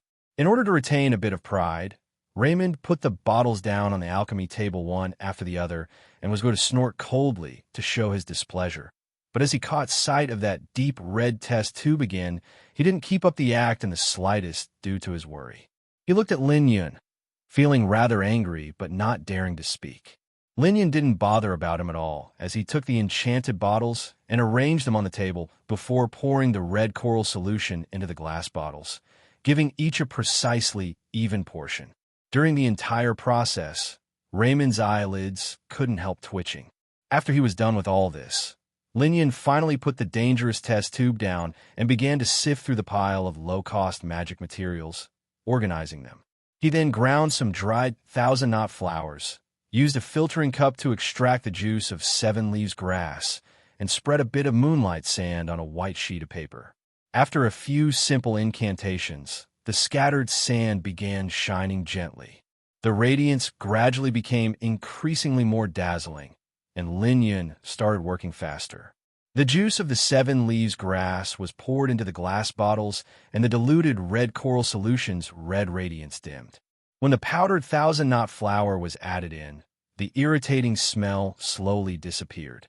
When the glow of the moonlight sand disappeared, the 3 bottles of light red liquid revealed their true appearance through a faint mist. My God! After Raymond saw all of this, although he had still been regretting his loss of pride before, he slowly opened his mouth wide, a sluggish expression appearing on his face. He was completely stunned as he looked at Lin Yun with fear, as if this person before him was actually a monster. How could this be a colorful potion? Raymond clearly remembered that a few months ago, when he had just broken through and become a mage, the magic school allowed him to enter Auckland's laboratory to study for a week as a reward. There, he learned about a whole new world. That place could be considered the learning center of the kingdom. There were 2 archmages as well as 7 great alchemists. It was even said that the one who was truly in charge of Auckland's laboratory was a master alchemist. Their existences made Auckland's laboratory a holy land in the hearts of countless alchemists. When Raymond visited, he had really felt like he was making a pilgrimage. That week was like a dream for Raymond. Being in the central hub of learning and having the chance to see those legendary existences, while even getting to hear them discuss their work if he was lucky. Furthermore, he occasionally was able to watch their research. To Raymond, this experience was worth all the wealth he could ever earn in his lifetime. There weren't many people that could get an opportunity like Raymond's. Whether it was an archmage or a great alchemist, they were all people standing at the peak of their domains. They were somewhat already separated from the common folk, and they could unconsciously say something that might very well enlighten mages like Raymond and save them years of fumbling their way forward. Raymond still remembered the afternoon of the third day that he was there. He had been fortunate enough to have the chance to spectate great alchemist Gustav's potion making. He was creating a bottle of colorful potion, specialized in cleansing away a mana whirlpool's impurities. For a mage that was already standing at the peak of the standard mage level and urgently wanted to shatter their mana whirlpool to step into the great mage stage, the value of that colorful potion simply couldn't be calculated. This was a miracle of alchemy. After witnessing the miracle personally, Raymond felt that every detail was worth cherishing. The young mage felt that even if 10 years passed, he would still remember everything that had happened there. And nowhere near 10 years had passed, so Raymond's current understanding was even clearer. Perhaps it was because of this vivid memory, but Raymond seemed to lose control. Regarding the 3 bottles on the alchemy table, whether it was the smell emanating from them or their magic fluctuations, it was all exactly the same as that colorful potion. What did that mean? It meant that this person who had been stuck as a mere apprentice for a few years wasn't just a mage who had mastered 2 kinds of spellcasting abilities, but he was also a very gifted alchemist. I must be dreaming, right? As a mage, Raymond naturally knew that regardless of whether it was magic or alchemy, they all required a great amount of time and experience. Being gifted in these 2 domains wouldn't decisively change that fact. No matter how outstanding and gifted someone was, they would need time to gather knowledge and temper their skills. No one could skip this process. Among the numerous branches of alchemy, potioneering was the one that consumed the most time. With the large numbers of formulas and never-ending testing, all the potion alchemists had grown through countless failures. So up to now in the Anlusa Kingdom, the youngest potion alchemist was at least 30 years old. This was already the limit. Without at least that much time to gather knowledge and experience, it was simply impossible to become an alchemist. But that young Master Merlin was only 20 this year. He was shockingly young if his accomplishments here were real. If he truly was a potion alchemist at this age, then he was bound to become a great alchemist. I just attacked a future great alchemist. As this thought came to mind, cold sweat dripped down Raymond's forehead. This wasn't a joke. How about I take the initiative and apologize first, before asking for forgiveness in a sincere tone? Although this sounded like throwing away his pride, after offending someone that would gain such incredible status, there was no other choice. He had already lowered himself anyway, so there wouldn't be much of a loss if he lowered himself more. Right, let's do this. Thus, Raymond began racking his mind to decide the best way to proceed. Since it was necessary to throw aside his pride, it would be better to think about how to do it. As a result, Raymond had yet to come up with anything good when Lin Yun's work was already complete. The alchemy table had been neatly cleaned away, and the few tools that had been used were back in their places, including the crucible that had been picked out from a trash can. This was a habit that Lin Yun picked up from living at the end of the magic era. In that era, which was so deficient in resources, even a crystal the size of a grain of rice would be a huge treasure. After living a life in that poor environment, Lin Yun simply wouldn't put up with any wasteful actions. Let's go. After finishing, Lin Yun took the 3 potions and left the alchemy laboratory. Lin Yun's words snapped Raymond out of his intense introspection about his pride, and after getting his bearings, the young mage mumbled, "Yes." But before leaving, he seemed to recall something. If he wasn't wrong, when young Master Merlin cleaned the alchemy table, he seemed to have thrown the test tube used for the red coral solution into the incinerator. Although he had already seen with his own eyes that the flame rock didn't cause the red coral solution to erupt earlier, he still had those teachings stuck in his mind. He began to ask, "That red coral solution? Don't worry, there will be no issue." Before Raymond had even asked anything, Lin Yun had already answered. Lin Yun knew what was troubling Raymond, which was whether the remnants of the red coral solution would explode in the incinerator. It wouldn't, of course. How much longer would it take before alchemists were able to find out that the problem of red coral solution going violently out of control when heated or agitated wasn't something unsolvable? A bit of moonlight sand and a short incantation was enough to fix that problem. When that time came, the discovery would change the way that alchemy was taught. A great number of new techniques would emerge, and countless alchemists would be deeply immersed in studying the red coral solution. They would make use of the incredible amount of magic contained inside to make countless shocking achievements in the field. And among these were the 3 spectrum potions in Lin Yun's pocket. That's right, these weren't colorful potions, they were spectrum potions. Naturally, Raymond wasn't completely wrong in his assessment. The scent and magic fluctuations of the spectrum potion were the same as those of the colorful potion, and even the effects weren't totally different. Though, even if they were similar, they weren't completely the same. After all, the added effect of the red coral solution was a game changer. The only use of the colorful potion was to purify the mana whirlpool. There was no need to use a dangerous material that was full of mana like the red coral solution for this. Only the spectrum potion had this kind of mana requirement. Even if the spectrum potion could also purify the mana whirlpool, the main effect was to strengthen the mana whirlpool. After bathing in the glow of the moonlight sand, the red coral solution's mana was even more stable. Adding the 1,000 knot flowers made it so that the mana could be absorbed by mages. Although absorbing the mana seemed difficult and would need a large amount of time, it was extremely valuable. Even the worst mage would be able to understand. What did a mage yearn for most? It was definitely the chance to strengthen their mana whirlpool. As long as they had a mana whirlpool that was strong enough, a mage could be nearly omnipotent, and the spectrum potion offered that possibility. Despite it not being as good at purifying the mana whirlpool as the colorful potion, there were no other alternatives for strengthening the mana whirlpool, so the spectrum potion was bound to be worth more than the colorful potion, especially for the mages that had yet to reach 9th rank. They weren't in a hurry to purify their mana whirlpools and were still trying to just strengthen them as much as possible. They were the true targets for the sale of the spectrum potion. Moreover, there were far more of those mages than the ones at 9th rank who were on the verge of breaking through. "Oh right, Raymond. Help me with something." Help." Raymond was still a bit dazed and subconsciously expressed his confusion, but he immediately reacted and corrected himself. "That's a 20-year-old alchemist. He is someone that can trample my pride any time. I can't offend him. I really can't offend him."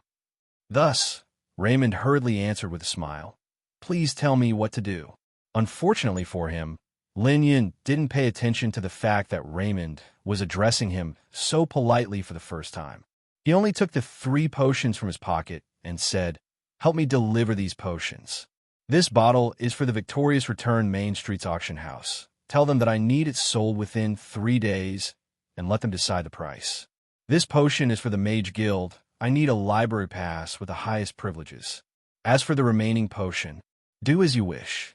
"Okay, auction house, Mage Guild, as I wish." "Yes, as you wish, you could decide. If you want to drink it or give it away, do as you wish." The hand that was holding the spectrum potions suddenly shook, and he nearly dropped the potions. "These are spectrum potions. Besides purifying the mana whirlpool, it can also strengthen the mana whirlpool. I see that you should be a 5th rank mage, so drinking this should be very beneficial for you. Isn't this too precious?" Raymond hadn't expected that the last bottle of potion would actually be given to himself. It turned out that this wasn't the colorful potion that he'd thought it was, but just by listening to the description of its effects, he could tell that this potion was a treasure among treasures. Purifying and strengthening the mana whirlpool at the same time, either of these 2 effects was something that every mage longed for, yet this did both at the same time. Considering that Raymond had just been thinking about how he should curry favor with Lin Yun, this was a bit too much. He originally thought that since he had attacked a future great alchemist, even if he didn't die, he would still be in a precarious situation. He had already been trying to figure out how to resolve this issue. Yet in the end, after leaving the Gilded Rose, a pie fell from the sky, leaving Raymond feeling confused and stunned. Even after a long time, he still didn't know what to do. Okay, hurry up and take care of it. Gifting a bottle of Spectrum Potion wasn't that big of a deal to Lin Yun, so he didn't take it to heart. Only in the current era would a Spectrum Potion be regarded as precious, because no technique to handle Red Coral solution had appeared yet. However, that technique was nothing secret later on, and Red Coral could be seen everywhere in this era. As long as Lin Yun wanted, he could make dozens of Spectrum Potions, so giving out just one potion as a reward was just being polite. Raymond had helped him with enchanting the bottles, so he gave him a Spectrum Potion as a reward. It was that simple. As for what Raymond thought, Lin Yun truly didn't have the time to care about it. After seeing the world end with his own eyes just a short while ago, he had inexplicably ended up in an unfamiliar body. With such an exciting and satisfying experience, he still hadn't fully recovered from it. How could he care about what sorts of social intrigue others were thinking? Raymond did his work efficiently, and on the third day at noon, the bell of the Merlin family house resounded. After explaining to his father why he had disappeared for 2 days, he went upstairs to Lin Yun's room. This is the 30,000 gold from the sale of the Spectrum Potion at the auction house. Raymond handed a crystal card over, some regret showing on his face. Unfortunately, time was too tight. The auction house didn't have enough time to spread the information about the item. It could only reach the ears of the mages in Thousand Sail City, so in the end, an 8th rank mage bought it. The auction staff said that if they had a few more days, they could definitely have sold this Spectrum Potion for at least 50,000 gold. 30,000 is enough. Lin Yun shook his head. Whether it was 30,000 or 50,000, each was the same in his eyes. Indeed, Lin Yun was in need of money, but just tens of thousands was really too little. What Lin Yun wanted to do wasn't something that could be accomplished with a few tens of thousands gold, or even hundreds of thousands. But 30,000 gold would be enough for their immediate daily expenses. For Lin Yun, the first thing he needed to do was to get a better understanding of this time period. Mafa Merlin was only a magic apprentice, so he only knew things up to that level. He had no understanding of the higher realms. His understanding of this world through his memories was too limited to begin with. Thus, Lin Yun was even more concerned about the whereabouts of the second Spectrum Potion. What about the Mage Guild? The Mage Guild. Raymond had still been feeling regretful about the loss of 20,000 gold. Upon hearing Lin Yun's words, he remembered something and fished out a second crystal card from his bag. It went very smoothly with the Mage Guild. I found a senior working there, and the higher-ups expressed their approval. But they asked something. They would like for you to visit them when you have time.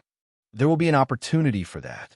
Lin Yun put away the 2 crystal cards, not expressing a clear refusal to the Mage Guild's proposition. Since he wanted to access the Mage Guild's library, there was no way he could choose not to meet them. Rather than having someone inquiring, it was better to meet them openly to see what they wanted. Good. I'll go give the answer to my senior. Wait a bit. I still need your help with something. Again, Raymond almost spat out. After running around with the Spectrum Potions these past few days, how could Raymond not know of their true worth? That time, the auction house had disturbed their chief alchemist to have him personally appraise that potion. The Mage Guild even bothered one of their 3 big shots, someone that would rarely appear in public, but he did come out to personally receive a mere 5th rank mage. And for what? Out of respect for the Spectrum Potion. And Raymond had one of these incredibly precious alchemy potions, and he only got it by helping with enchanting a few glass bottles. Now that he was being asked to help once again, Raymond was naturally very willing to do so. He was yearning to be of use to Lin Yun. What do I need to do? I need some magic materials. This is the list. Can you see if you can help me with it? Lin Yun asked as he passed it over to Raymond. After finishing the Spectrum Potions, Lin Yun had not gone out. He had been very dissatisfied by the efficacy of his 2 tornado whips. Whether it was power or accuracy, they were both miles apart from what he had been capable of in the past. Lin Yun even doubted whether those spells had been cast by him. But after thinking about it, that Maffa Merlin had been stuck as an apprentice for so long, which made it make more sense. He had very poor innate talent, whether it was sustaining mana or controlling it. His ability was far below average. This could already be considered a flawed body. Hard work and diligence could only make the accumulated mana stronger, but he couldn't overcome his body's flaws and advance to become a true mage. Naturally, after Lin Yun arrived, he relied on his mana control that far surpassed that of others of this era and used a method that could be considered rough and simple to advance to the mage realm. But this was only because the master of the body was now Lin Yun, not because the problem of this body had been settled. The problem was far from being resolved. Although the mana whirlpool had already smoothly taken shape, in the future, from mage to great mage, from great mage to high mage, and from high mage to archmage, each time he would have to break through, this body's flaws would cause Lin Yun further complications. If it didn't solve that problem early on, Lin Yun would suffer from it sooner or later. In this era, when the research on the subject hadn't matured enough yet, this kind of physical defect was equivalent to being cut off from the path of mages. If one couldn't even sustain a slightly more intense mana flow, how could one become a qualified mage? Fortunately for him, Lin Yun didn't belong to this era. Solving the problem of mana sustenance wasn't a problem, as Lin Yun had at least two ways. One used a special meditation technique to change the pattern of his mana flow, but the time needed for this method wasn't insignificant. Lin Yun wouldn't be able to advance to become a great mage for at least 3 to 5 years if he went down that path. The second one was using an alchemy potion to strengthen one's body. This method was a lot faster, 10 days at best, 15 at worst, but compared to 3 to 5 years, it was negligible. Naturally, the cost of this method would be enormous. Many magic materials could be described as precious even in this era, and the 30,000 gold in Lin Yun's hands was far from enough. But it wasn't urgent. Lin Yun estimated that he should have a good amount of time before advancing to Great Mage, so during that time, he would get a better understanding of this world. After getting another opportunity to help, Raymond simply couldn't wait. There wasn't even enough time to relax, as the rest of his 10-day vacation wouldn't be enough to finish this. He hurriedly hugged the potion bottle and ran out, making the old butler shake his head with a lonely expression. He sighed, muttering to himself that his son had grown up and was no longer willing to stay and keep his old man company. Indeed, he isn't very filial. You should beat him up next time he returns. Lin Yun had no issue slandering Raymond as he prepared to go to the Mage Guild. The Mage Guild was also on the Victorious Return Main Street. It was only 2 crossroads away from the Gilded Rose, and one could see the Sage Tower reaching into the sky. The runes carved on the tower were always flickering, and even when the sun was shining down, they would still be covered in that mysterious, dazzling light. Lin Yun stood underneath the tower, sizing up the runes carved on its exterior while waiting for the guard to inspect his pass. From the runes carved on the tower should have been built in an era that wasn't peaceful, because those runes were mostly used in battles between armies, at least on the scale of tens of thousands. Moreover, from the mana flow of the runes, they had definitely been used more than once. Rather than a tower, it was more suitable to call that place a stronghold. Welcome to the Sage Tower. When he saw the golden magic symbol on the crystal card, the guard immediately stood at attention and his tone became much more respectful. This symbol meant that the bearer had the highest privileges and was free to read any book in the Sage Tower's library. In the entire Thousand Sails city, only 7 people had that privilege. Every one of them was a figure at the peak of their field. He wasn't someone a small guard like him could neglect. Thanks. Lin Yun recovered the inspected pass and smiled at the respectful guard before entering the Millennium-Old Magic Hall. If one could say that the Sage Tower was the Thousand Sails City's palace of magic, then the Sage Tower's library was definitely the treasure room. It had the richest collection of books of all kinds in the kingdom's east. Countless sages had left their prints here, and every year, countless mages went to the trouble of traveling across long distances to come here and enter the Sage Tower's library, even if it was just to stand inside foolishly for a long time. To mages, knowledge was like a drug, and their thirst for knowledge surpassed everything. In the Lashan area, many mages would pay huge sums that ordinary people couldn't even imagine just to get a pass to the Sage Tower's library, and without any regrets. Naturally, Lin Yun held the highest pass, so he didn't have this kind of feeling. Slowly going up a delicately decorated flight of steps, he would sometimes brush past a few hurrying mages, and before long, Lin Yun stood outside the library on the 18th floor of the Sage Tower. The library was very peaceful. Looking from outside, one could see many black-gowned silhouettes sitting down at various desks. They would rarely talk among each other, and even when they had no other choice but to talk, they would whisper very quietly to the point that Lin Yun, who stood at the entrance, couldn't hear anything except the rustling noise of the pages being flipped. Truly a good reading environment. Lin Yun entered the library and tried to not make a sound. He found an empty desk leaning against the wall and set his pass down to show that he had taken the spot. However, when he was about to go look for a book, a young black-gowned mage sat in. When that young mage sat down, he put the 3 books in his hands on the desk with some force, letting out a loud thud. Lin Yun, who had just gotten up, couldn't help frowning as he gave the other mage a strange look. "What, Merlin forgot me that fast?" The young mage seemed to be around 25 years old, and he could be considered quite handsome, but his current expression was very disagreeable. Thus, Lin Yun couldn't help frowning after seeing him. But this young mage wasn't Raymond. If Raymond saw Lin Yun frown, he would definitely shut up. Ever since that day in the Gilded Rose where Lin Yun almost killed him, Lin Yun had only frowned once, and now he had frowned twice. The one who had just come up didn't seem to understand the meaning behind the frown. Lin Yun's frown was clearly unhappy, and he actually didn't seem to remember him at all. But that guy exaggeratedly continued. "We saw each other last month. How could you forget me so quickly? Being that forgetful isn't good. I'm Mason. I beat your nose to a bloody pulp at last month's Chambers of Commerce Union gathering. That Mason." Mason? Lin Yun carefully thought back through his newfound memories and discovered that there was really such a person, and he had left a deep impression.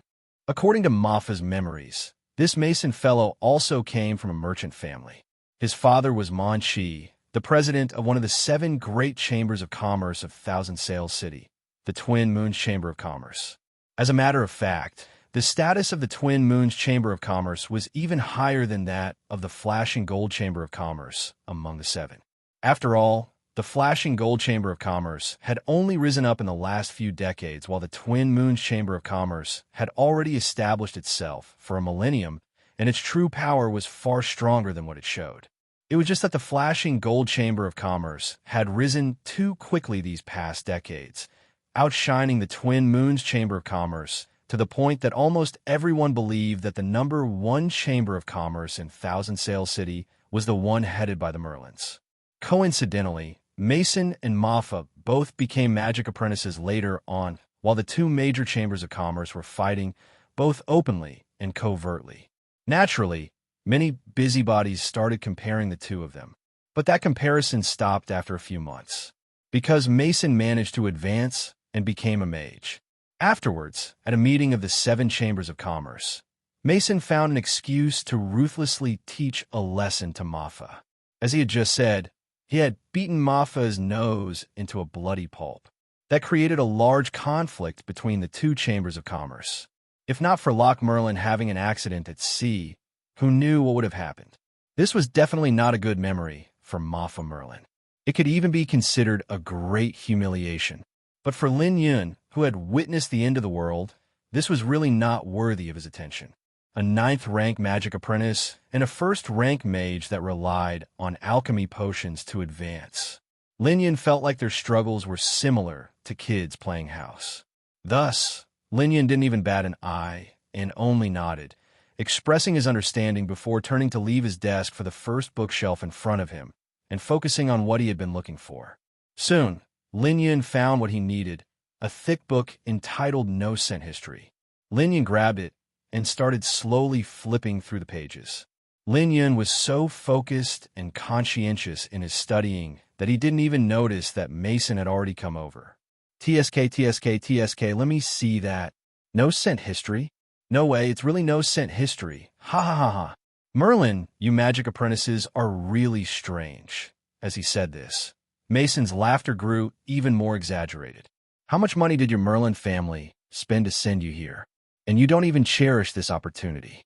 This is the Sage Tower's library. Even if you don't understand those books, you can still get some insights from them if you try hard enough. There is no need to put on an act and read children's books.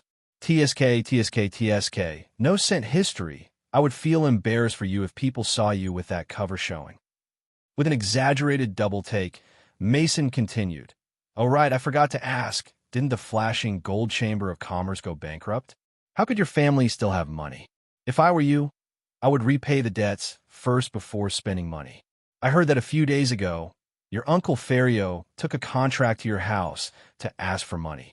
How about I ask my father to lend you some gold for you to repay him first? At first, Lin Yun didn't pay attention to him, but Mason kept on talking.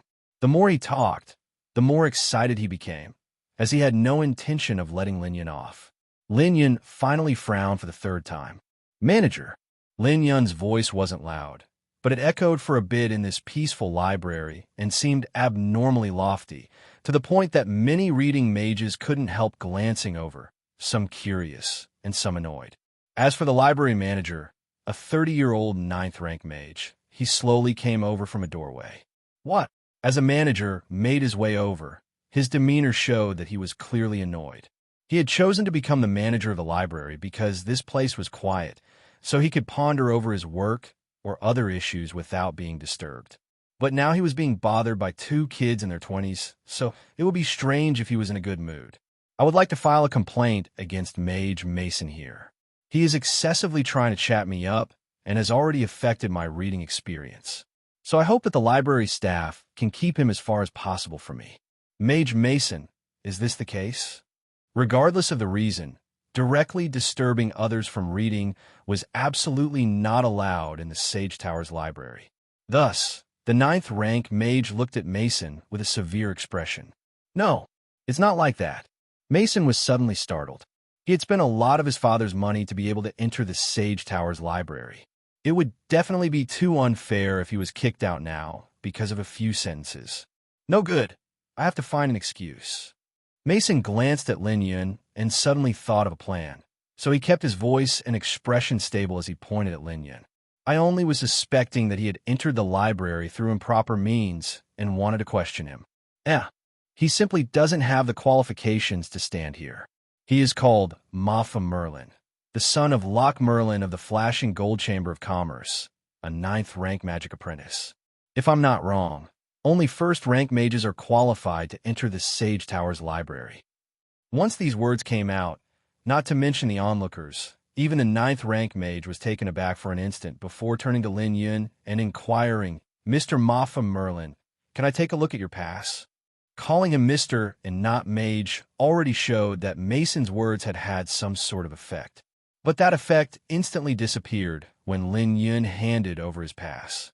The 9th-rank Mage casually received the pass and then froze, before an appalled expression appeared on his face. Even though he quickly covered it up, when he spoke again, everyone could hear the respect in his words. My apologies, Mage Merlin.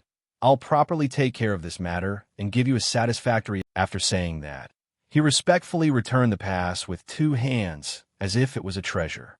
You're kidding, the highest privilege pass, and it was issued 2 days ago. What does that mean? 2 days ago, the 3 big shots issued such a pass in the middle of the night. If the mages of the Sage Tower were to learn that the owner of that pass was wronged by the library manager, I would be the first to suffer. It's not necessary. Lin Yun nodded and put the pass into his pocket, picking up the book about Nascent's history once again. Mage Mason, please follow me. On the side, the 9th-rank mage's face was scarily gloomy. Although the words he used to address Mason seemed very polite, just hearing the sinister tone was enough for Mason to feel a chill. It was no wonder that the 9th-rank mage felt so resentful of Mason.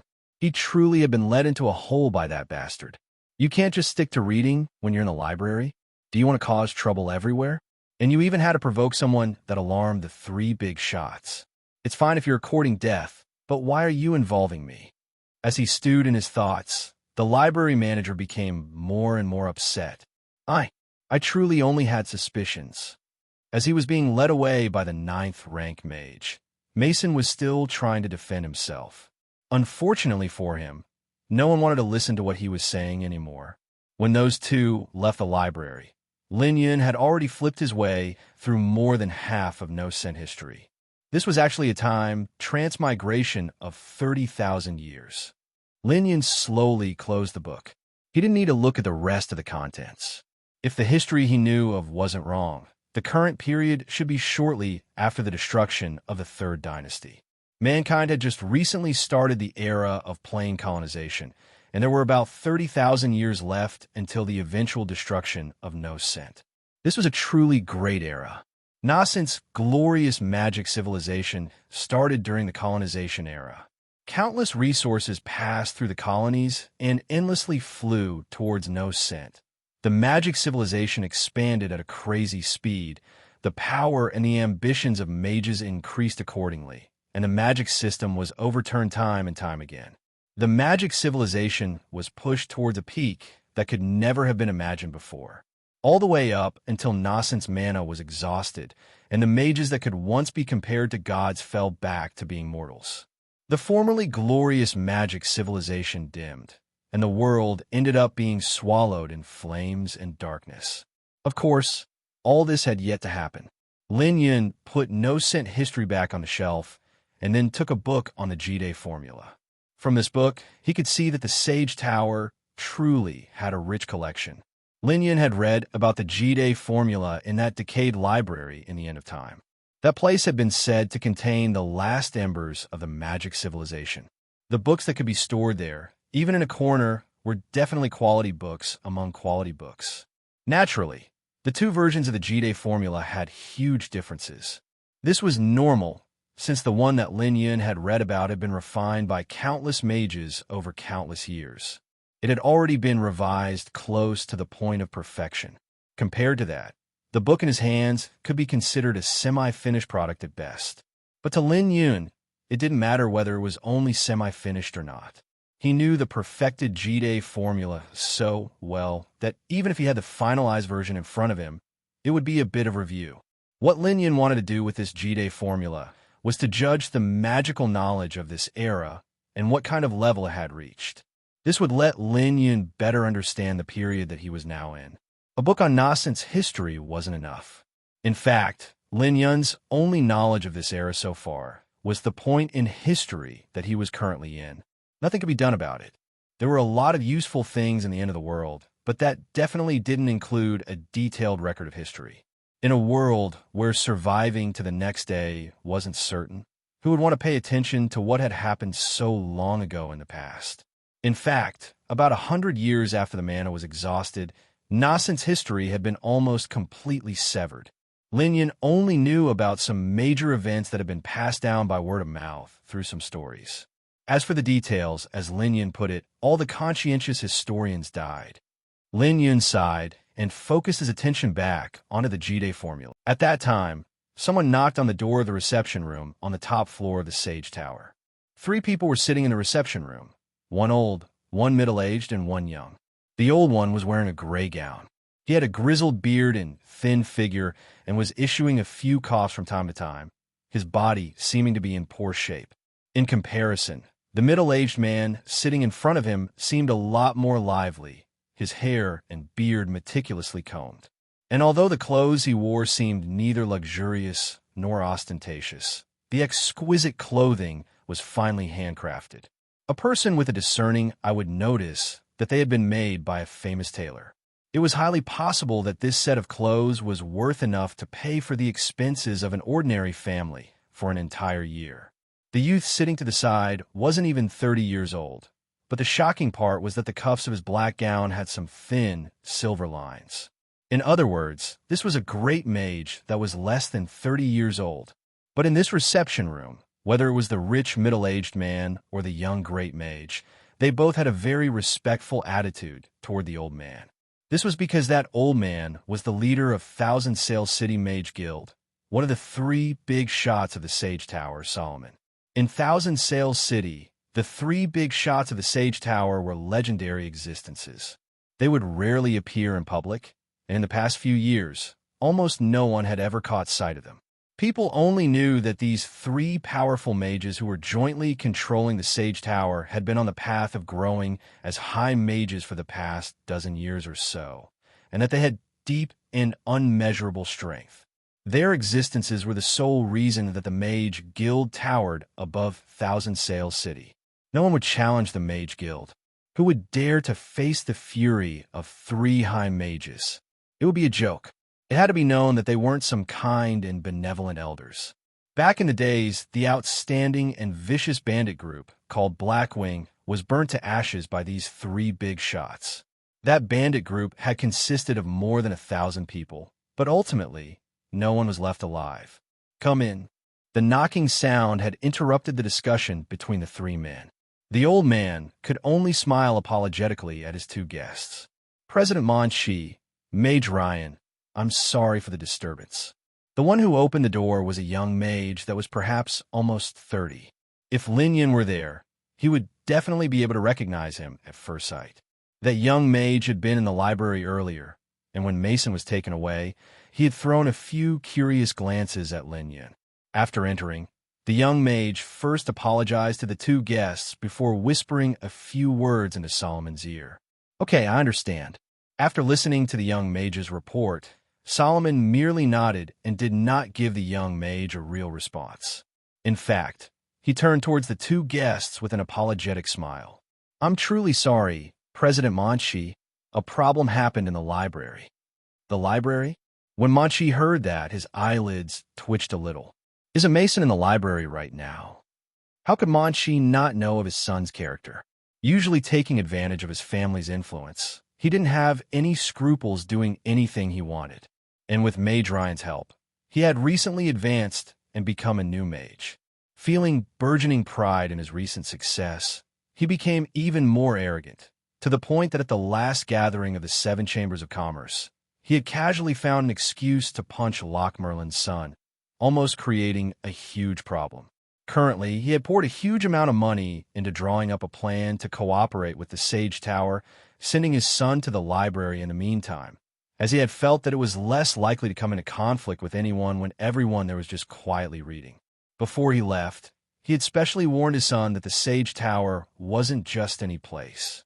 He couldn't act arrogant there, or he would bring a lot of trouble to the family. As he thought of what might have happened, Monshi couldn't help having a headache. Sometimes, he really couldn't understand. They were both his sons, so why was the difference between Mason and Ryan so great? One was steady and shrewd, managing to become a great mage at a young age, while the other was always only stirring up trouble. Even his eventual breakthrough to become a mage had only been accomplished through relying on his older brother. After he returned this time, he would properly discipline Mason. Otherwise, if it kept going, he would bring a great disaster to the family. Monshi hesitated for a while before forcing himself to ask, "Leader Solomon, did Mason?" "Don't mind it. It was a minor issue." Solomon waved his hand, his smile still on his face. "A disagreement happened between Mason and a young mage just now in the library. It's not that big of a deal. Solon took care of it." "I am truly ashamed." Monshi repeatedly apologized while relaxing somewhat. Hearing Solomon's tone, it seemed that, thankfully, Mason must not have provoked an important mage of the Sage Tower. If that was the case, giving Solomon a suitable apology and then paying his respects to the Sage Tower should be enough. As for that young mage, it would be better for him to be tactful. If he wanted to get into trouble with someone, he should know who he was talking to. The Monshi family wasn't one to be trifled with. The only thing that mattered now was the attitude of the Sage Tower, but it seemed that there was not much problem with it. After all, he had brought up the cooperation plan, so he should have a lot of sway for the Sage Tower right now. At this crucial moment, Solomon would give him some face despite his son's actions. Just as Monshi expected, Solomon quickly accepted his apologies and didn't talk further about Mason's faults. Afterwards, the discussion continued quite pleasantly and was no longer just limited to business talk. It wasn't so stiff anymore, so the atmosphere in the reception room naturally became more harmonious, sounding more like old friend we're talking. Solomon even talked about some of his past experiences. He was someone who had been a high mage for more than a dozen of years, after all. His experiences were legends for many people. Regardless of whether it was the extremely wealthy Mon-Chi or the great mage Ryan who broke through before even reaching 30, they both listened, enraptured, as these stories were an eye-opener to them. When leaving, Solomon surprisingly also accompanied them to the door. This was a rarely seen treatment and was happening for the first time in years. After seeing off the father and son, Solomon returned to the reception room once again. Solon, who had been waiting there the whole time, carefully asked, "Teacher, should I appease Mason?" Solon assumed that since his teacher had talked so happily with this father and son duo for all this time, the Sage Tower and the Twin Moons Chamber of Commerce would most likely finalize the cooperation agreement, and the young Mason who had been driven away from the library might need to be appeased. He was Mon-Chi's son after all. If he made too much noise, it might not bring any benefit to the imminent partnership. Solon hadn't expected that after sitting down, the old man would fire off such sharp words. "What do you mean, appease? Get him out of here." A what? Causing trouble in a library is definitely an affront to the dignity of the Mage Guild. Not breaking his legs is already letting him off easy. All right, if that Mon-Chi comes to look for me tomorrow, you can tell him that I went to Alana and that I will take 10 days. No, I should come back in a month. Solon didn't even know how to react to this. What's happening? Didn't teacher change his attitude way too quickly? Wasn't he chatting very happily just now?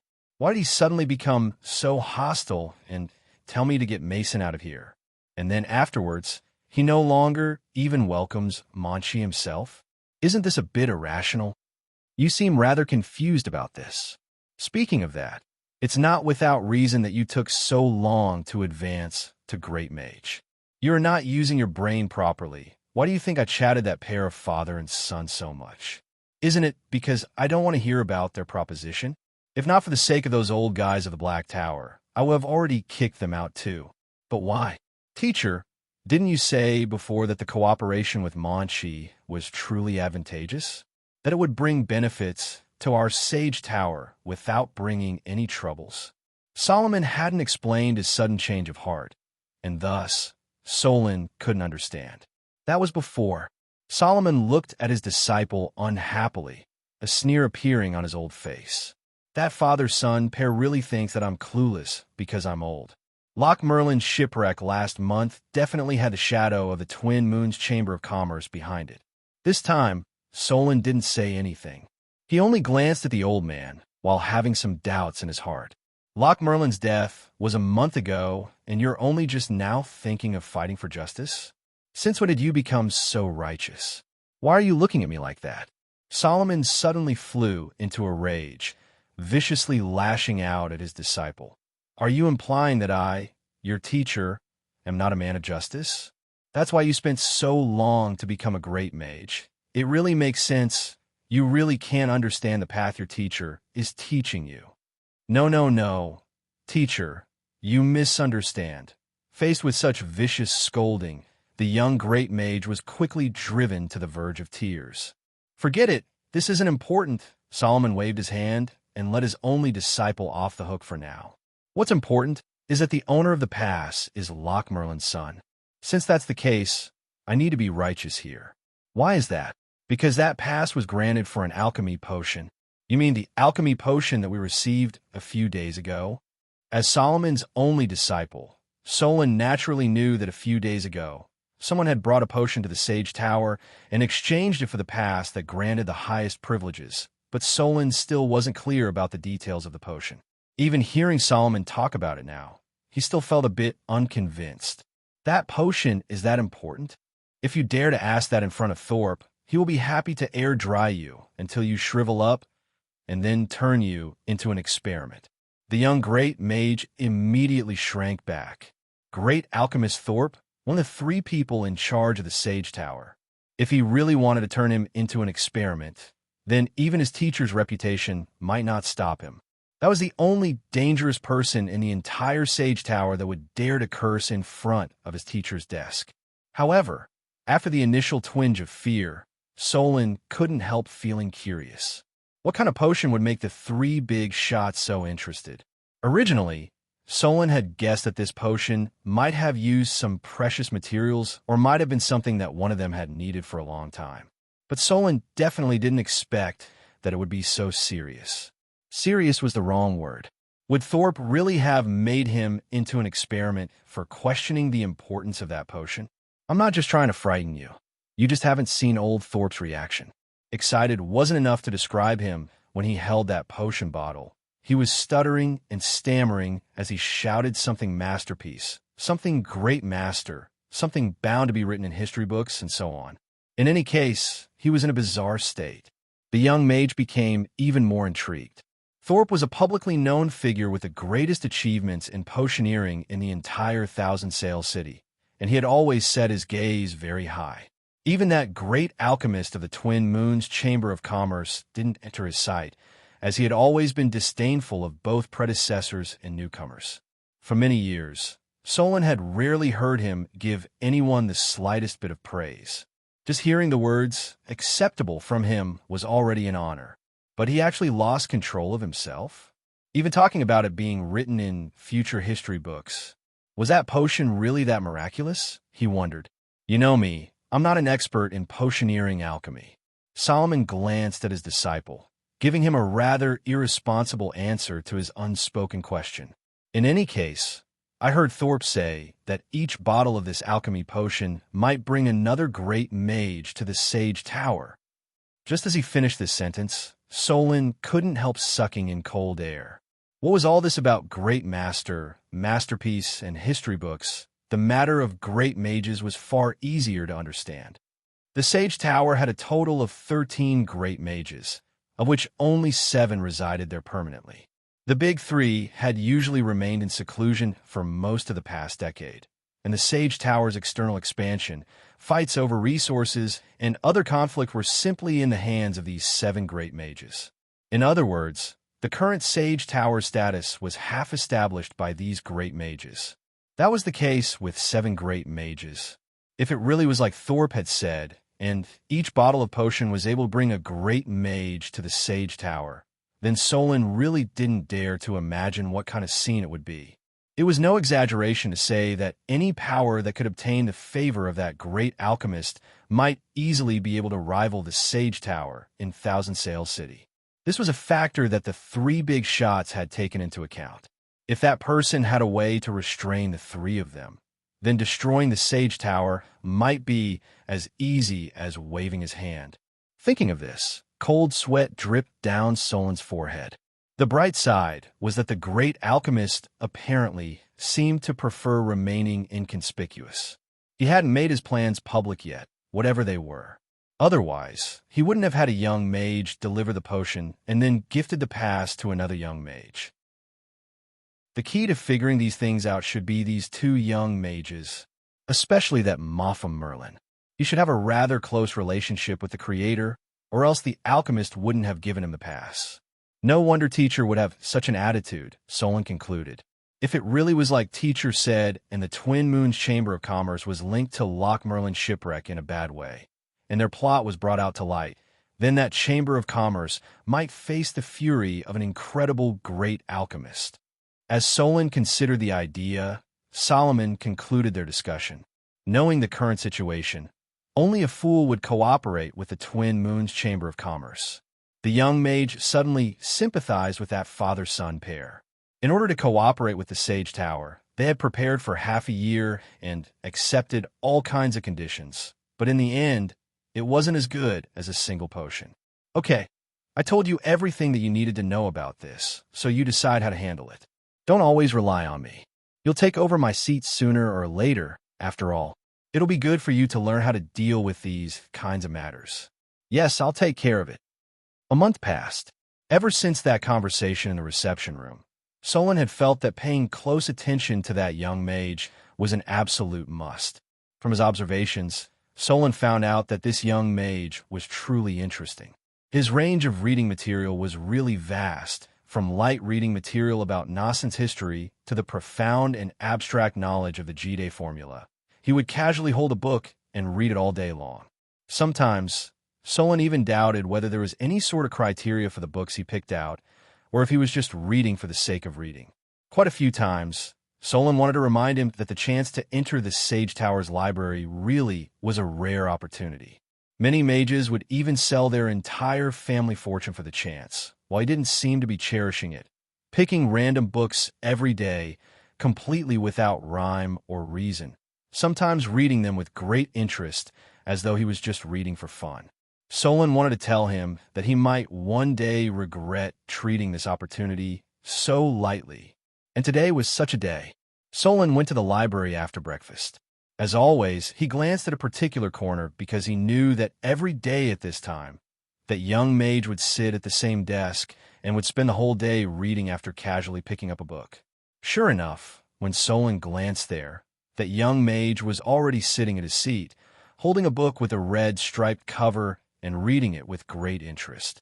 Here we go again, Solon sighed. It didn't seem to be light reading today, but in Solon's eyes, this wasn't too different from light reading. The red stripes on the cover meant that the knowledge of the magic book was at least great mage level.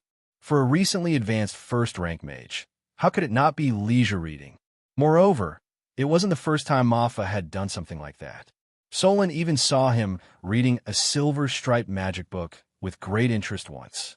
That was preposterous, as that meant that the contents included knowledge on the level appropriate for high mages. Solon really couldn't stand watching anymore. How could a mage who wasn't respectful of knowledge itself have any accomplishments in magic? Even a book that only great mages were qualified to read was just leisure reading material to him. He definitely wasn't pondering over the information, as he wasn't even taking notes or pausing. He was simply flipping through page after page with a pleased expression on his face, to the point that Solon even wondered if he was trying to study at all, or just relaxing. Solon would have been astounded if he discovered that he had actually guessed correctly this time. Lin Yun truly had tired himself out this month.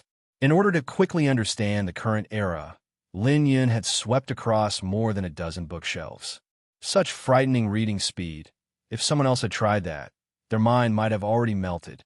When Lin Yun walked into the library today, he decided to take a rest day and not overwork his brain with the relatively dry and uninteresting historical knowledge or the task of comparing the magic knowledge of the two different eras. He decided to look for a relaxing book to pass time. Thus, Lin Yun picked up a book called the Fanruzen Formula. To Lin Yun, these books that were intended for great mage were nothing more than leisure reading material. It definitely didn't require much brain power for him to read page after page. From time to time, he would find some mistakes inside and would mutter to himself, criticizing the errors. Sitting under the gentle rays of the sun, reading a light book while scolding the author, truly a beautiful life. TSK, TSK, TSK. A high mage that doesn't know right from wrong, he still believes in that superstitious seven-string theory. Shrinking the mana whirlpool and cross-arranging? Such a mess. What is a mess?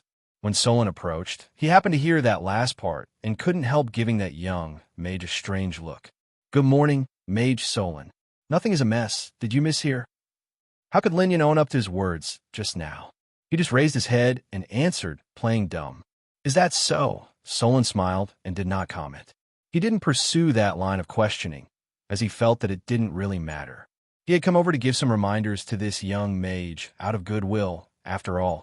Perhaps it was because he had gotten his past too easily, but this young mage wasn't treasuring it at all, and whether it was the way he chose books or his attitude while reading these books, they both seemed too casual, lacking the proper seriousness. He might not feel anything about it now, but in a few years, when he strove to attack the great mage realm, he would definitely feel regret that he wasn't conscientious enough back then.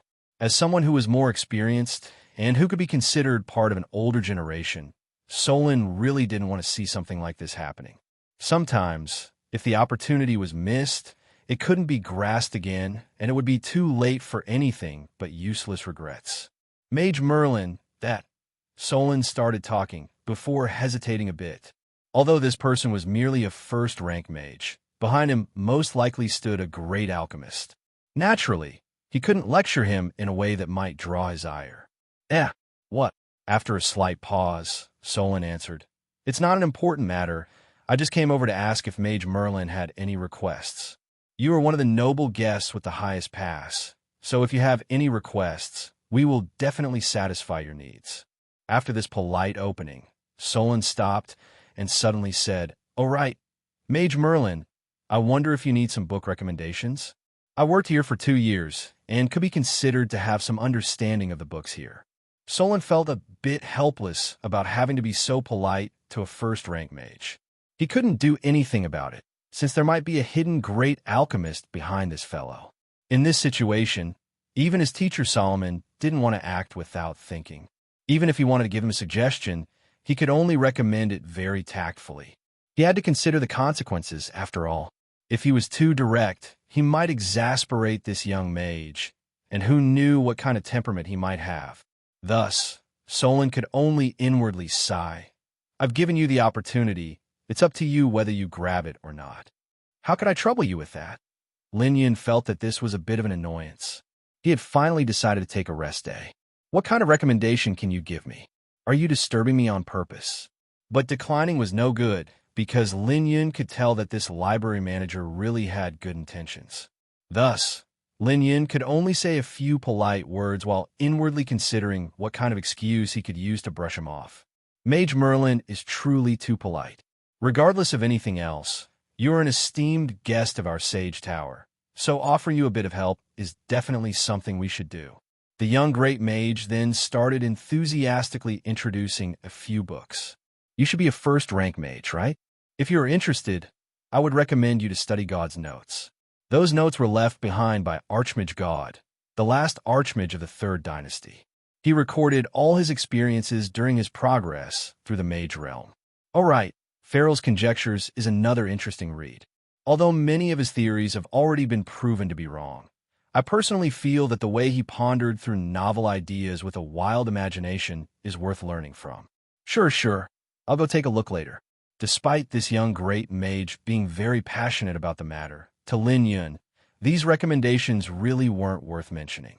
They were too shallow and were for complete beginners. They couldn't even be leisure reading materials for him. Reading through them would only have a hypnotic effect, making him drowsy. Okay, and if these don't interest you, then I would suggest that you research the Flame Spear spell. That's the spell closest to Great Mage level spells. You might need it in the future. Sensing that the other side was answering perfunctorily, Solon's tone became harsher. He especially emphasized the last word, future, to remind him that he was but a mere first-rank mage now. Unfortunately, Lin Yun had no reaction after hearing that. In fact, the mention of the Flame Spear spell made him remember something else. "All right, Mage Solon, I heard that the Sage Tower seems to have collected the full Star Path incantation. I wonder if I could be allowed to broaden my horizons?" If there were any spells in this era that could interest Lin Yun, Star Path would be one of them. Even at the peak of the magic civilization, countless years later, those powerful mages still had a very high assessment of that particular incantation. Lin Yun had actually seen the Star Path incantation in that decaying library, but that one had already passed through countless edits and revisions. Lin Yun had never seen the original version. Star Path. Solon almost laughed out loud when he heard that. It was true that the Sage Tower had collected the entire Star Path incantation, but that spell was on the level of forbidden magic. Even if the big three joined hands, nothing would come of it. How could a mere first-rank mage dare to think about it? Not knowing whether he should laugh or cry, Solon answered once again, but he wasn't as polite as before. "Mage Merlin, don't you think it's a bit too early for you to study Star Path now? What I say might not be pleasant to hear, but you are a first-rank mage. There aren't that many books suitable for you in this library, and so the choices that would be proper for you are really limited. There is no one that can jump through into the heavens of the magic world in a single step. Even if I arranged the Star Path in front of you, would you be able to understand any of the runes?" Lin Yun very much wanted to answer that he would indeed be able to understand them. "I have seen them so many times. How could I not understand them?" Unfortunately, the young mage didn't give him the opportunity to answer. "Well, Mage Merlin, I still have something to take care of, so I'll take my leave. Solon exited the library with a belly full of grievances, and after thinking for a bit, he once again returned to the study at the top floor of the Sage Tower. Solomon was sitting by the fireplace, a gray blanket covering his thin body, a magic book propped open across his knees, with a fierce cough bursting out from time to time. Teacher's body is getting worse. Solon sighed inwardly when he entered. Solomon had been seriously injured 20 years ago. This was a secret that only a few people of the Sage Tower knew about. Most mages didn't know what had originally caused his condition.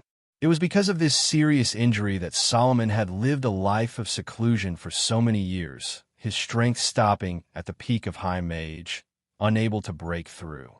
Teacher, your cough is getting worse. Should I ask High Mage Thorpe to make a few potions for you? No, Thorpe's potions are too unpleasant to drink. I don't want to drink those horrors. In any case, it's been so many years and my body still hasn't failed yet. Understood. Solon had a sad expression. Solomon's condition was the thorn in the minds of all the mages of the Sage Tower. Everyone hoped for the High Mage to recover soon, but no one found an effective remedy. Even the great alchemist Thorpe had tried for 2 years before having no other choice but to give up. He was only able to refine a few potions for Solomon from time to time to lessen the pain when his condition flared up. In fact, Solomon himself didn't really take it to heart. "All right, you came from the library? How are things with that young mage, Merlin?" "Still the same. He would come first every day and leave last. You have been in contact for so long. What do you think of that young mage?" "He behaves very well, and he is very smart and courteous, but he seems to be reaching for what is beyond his grasp." Solon thought about what had happened in these past days, hesitated for a while, but then finally explained, "Oh right, today he looked at a book on the Van Roosen formula. When I went over, I seem to have heard him saying that it was a mess." "A mess?" Solon carefully thought back to what he had heard and hesitantly continued. It seemed to be about the 7-string theory. It had only been some mumbles under the breath, and Solon himself hadn't taken it to heart. However, he hadn't expected that these words would make the old mage resting with his eyes closed suddenly sit up straight and give him a sharp look. "Are you saying that he looked at the Van Roosen formula and assessed that the 7-string theory was a mess?" "Yes, that should be what he said, more or less." Solon was a bit overwhelmed by his teacher's sudden reaction.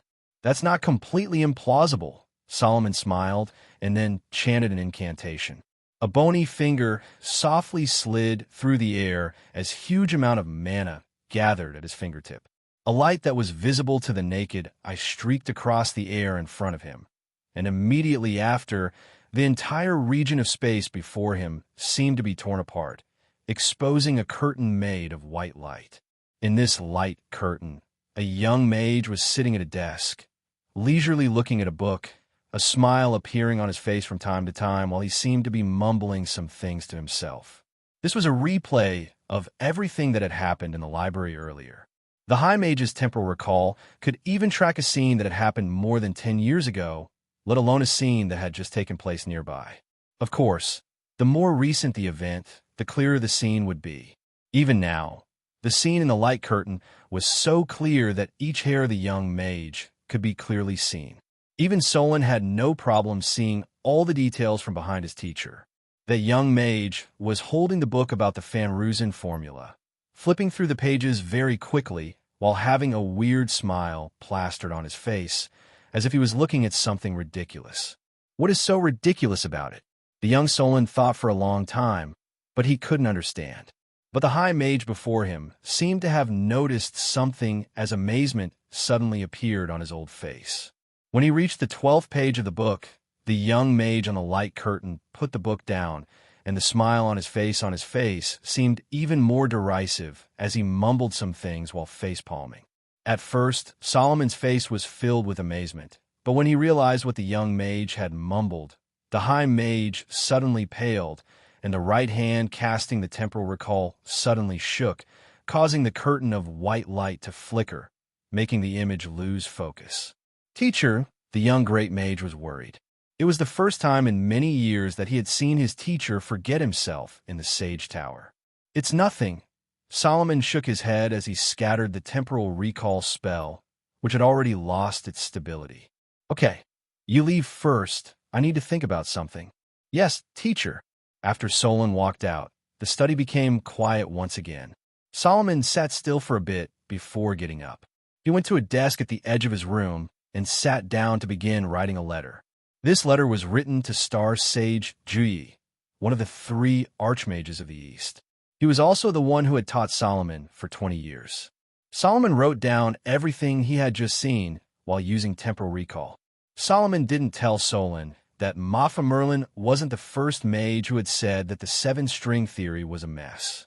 The words had made Solomon remember that he had heard at least one other mage say that before, and that was Star Sage Juyi.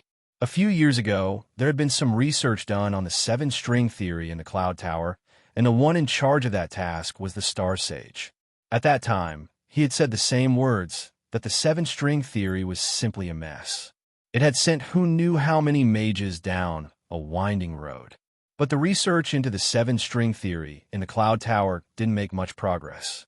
They lacked a few crucial pieces of data, causing the whole project to stagnate. But just now, upon seeing the 12th page of the Fanruzan formula, that young mage had mumbled a few sentences to himself.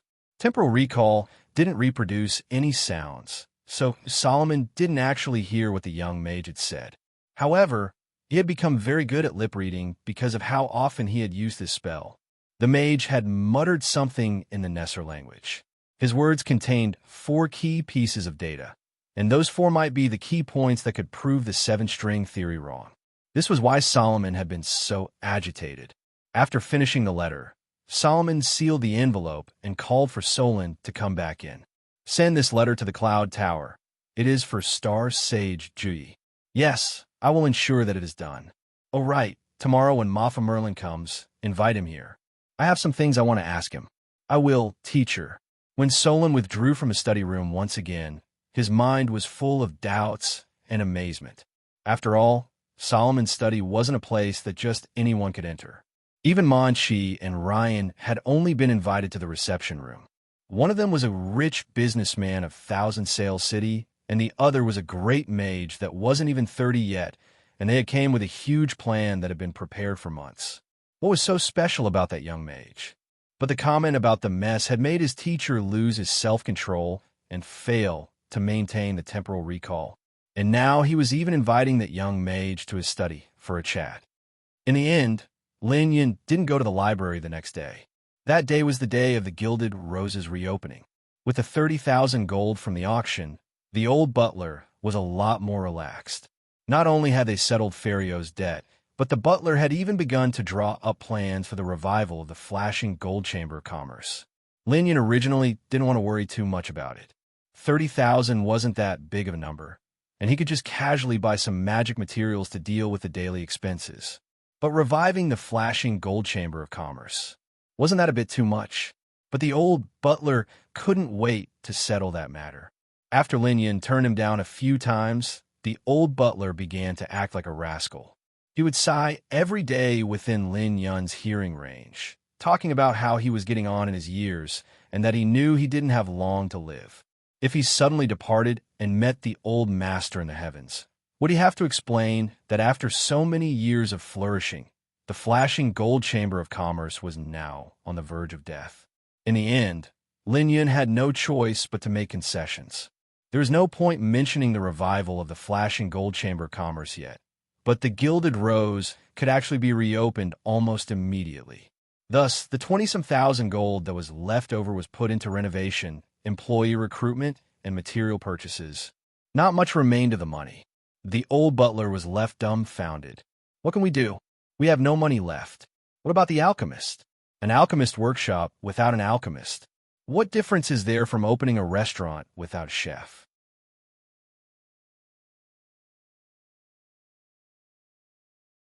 When this matter had come to light, the old man had gained a few more white hairs. Nothing could be done about it, since alchemists had very high status. Even if all the 20,000 gold had been used for it, It would only have been enough to pay for the wages of a peak alchemist for perhaps 2 months, let alone now that they only had a few hundred gold left on hand. Did they have to hire apprentice alchemists to make it up? This would ruin their reputation. Since there was no other choice, Lin Yun had to personally act. After coming out from his sage tower the day before, Lin Yun did not head straight home, instead heading to the alchemy laboratory of the Gilded Rose. He spent the entire night using the remaining cheap materials to make a dozen potions, along with a few magic armors and magic weapons. As for magic tools, he was powerless to do anything about it.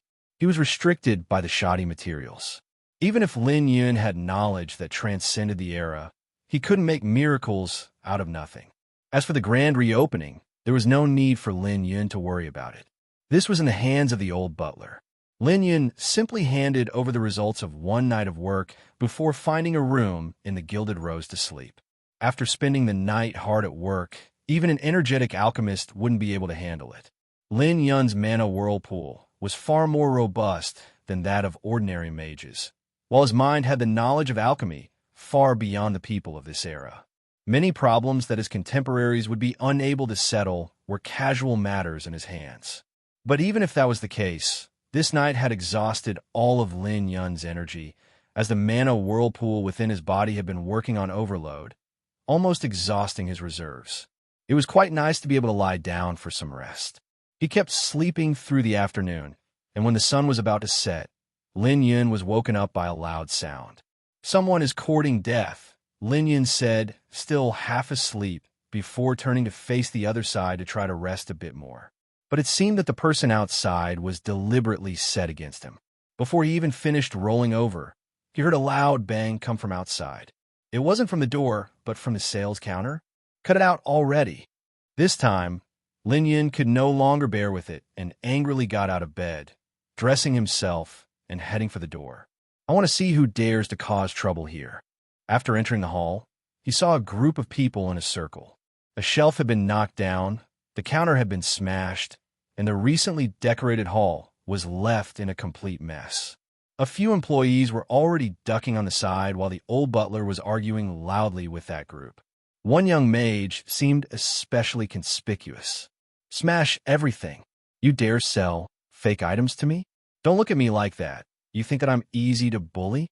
I'll let you know, old geezer, if you don't hand Merlin to me right now. Not only will I smash this thieving shop, I'll report it to the Chambers of Commerce Union and have thousands Sales Cities people take a look at how shameless the flashing gold Chamber of Commerce is. Get the hell out. This place doesn't welcome you." The old butler had followed Merlin for 20 years. He considered the reputation of the flashing gold Chamber of Commerce more important than his own life. Hearing Mason insulting the flashing gold Chamber of Commerce, the old man burst in anger, and regardless of whether they were customers or not, he raised his hands to push Mason toward the exit. The old butler was an ordinary person, so even if he had been 20 years younger, he wouldn't have been able to threaten a mage. But Mason simply wasn't paying attention to the old butler, being too excited, gesticulating and splattering saliva while shouting, and thus he was shoved back, causing him to stumble. "Old geezer, you dare to hit me?" This time, Mason had an even nastier expression. A mighty mage was almost pushed down by a 60-year-old butler. If this spread, would anyone still respect him? After recovering from staggering, a fierce glint appeared in Mason's eyes, and the magic staff in his hand was activated, the gem at the end letting out fierce mana fluctuations. "Give it a try." Lin Yun had already arrived during the argument, and although there was a smiling expression on his face, the mana fluctuations around him let everyone know that if Mason dared to make a move, the young master would definitely not be polite. "Merlin, you came just on time." As he saw Lin Yun appear, Mason didn't dare to attack the old butler, but he still kept his overbearing attitude. "I came with good intentions and brought friends for your Gilded Rose's reopening to give you some business, but I didn't expect you to be selling fake items. My friend just drank your potion and has some problems. You should compensate him. I know that this dragon eye gem is quite precious, but you don't need to raise it that high for me to see." After Lin Yun drew closer, he first pushed away Mason's magic staff before casually asking, Which potion did your friend drink for him to have a problem? It was that healing potion. Mason unhesitantly answered. He had asked around before, and healing potions were truly first-rate potions. There weren't that many alchemists in Thousand Sail City that could craft effective healing potions, and they all had high status. They weren't people that the current Gilded Rose could hire. Moreover, that healing potion was dark red. Only failed healing potions were dark red. Take a look. He already drank more than half of the potion, and his injury didn't improve at all. Moreover, the wound that had already been scabbing started bleeding again. Mason made his subordinates bring a stretcher while explaining. A young person that was perhaps in his late 20s was lying on the stretcher. His right arm was wounded, and after opening the bandage, a deep and long cut was revealed.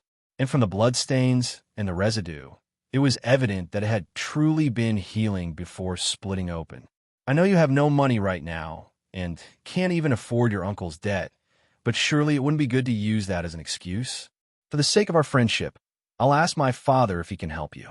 But what about the fake potions? Mason had a grieving and sorrowful expression, but he was inwardly gloating. You dare to humiliate me in the Sage Tower, so today I'll destroy your workshop and humiliate you in public.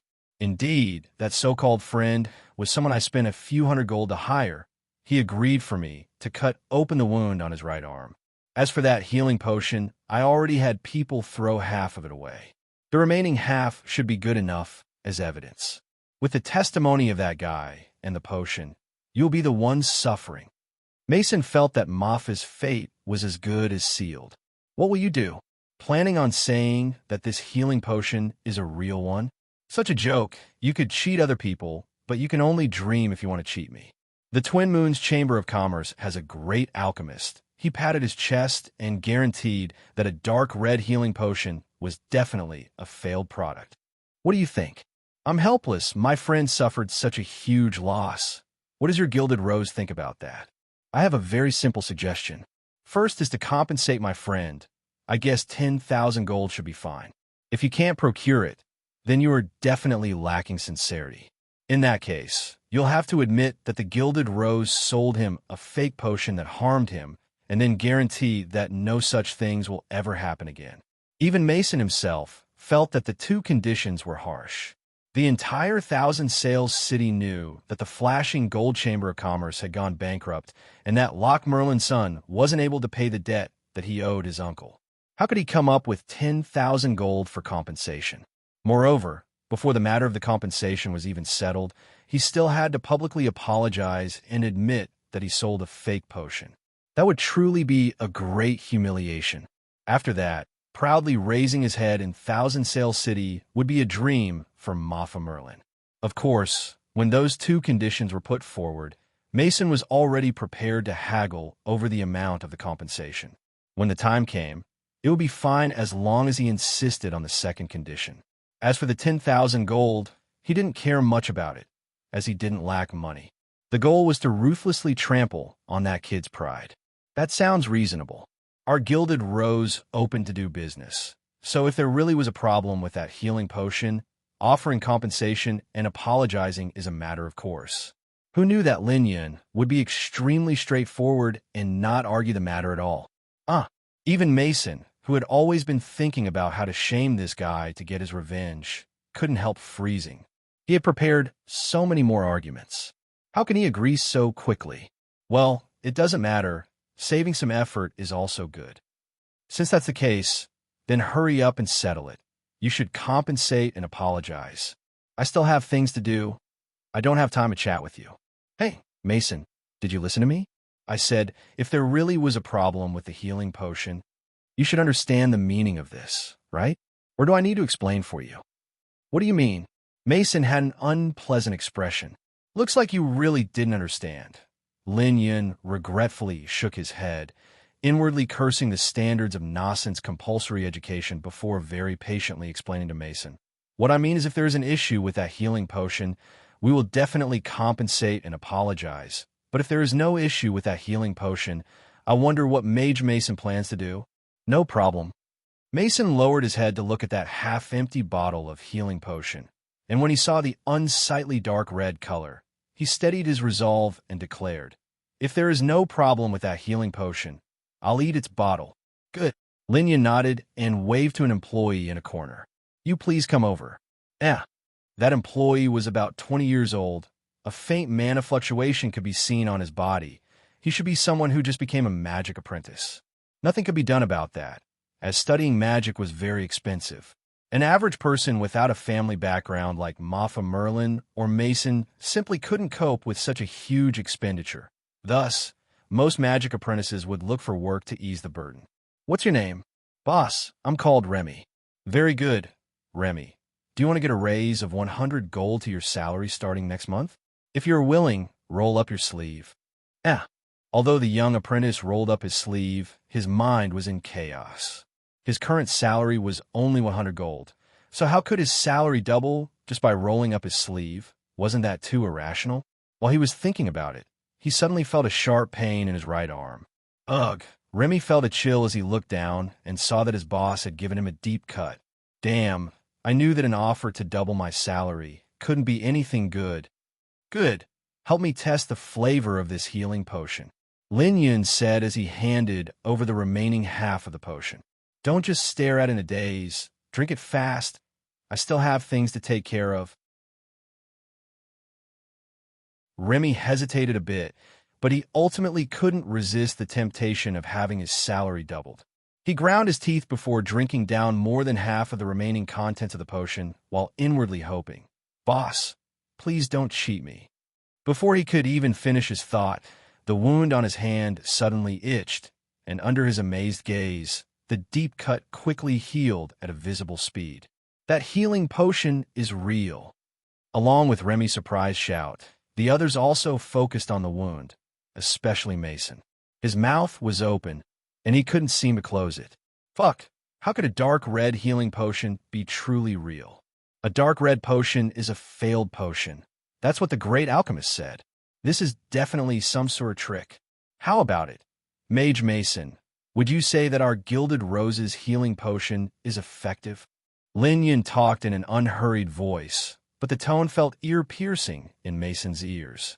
He thought for a bit and couldn't think of any other explanation for what had happened, so he glared with an angry expression. "Mafa Merlin, you definitely did something. How could a dark red healing potion really work?" "That must be it. That guy was one of your employees after all. Who knows what kind of trick you prepared?" "True." After listening to Mason, he nodded and agreed. "This healing potion is being sold by the Gilded Rose, and an employee of the Gilded Rose just tested its effects. It does sound a bit too unfair." "Good that you know." Mason cut in. He didn't expect that before he could even finish his words, a cracking sound came from under his feet. It was followed by a blood-curdling scream. A blood-red vine suddenly burst out from under Mason's feet. It was a bright red and carried a dense, bloody smell. That blood-red vine quickly wrapped its way around Mason, starting from his feet up until it covered his whole body. It constricted him very tightly, to the point that no matter how much Mason struggled or screamed, he couldn't stop the viper-like vine. "The Bloodvine spell," someone exclaimed from the crowd.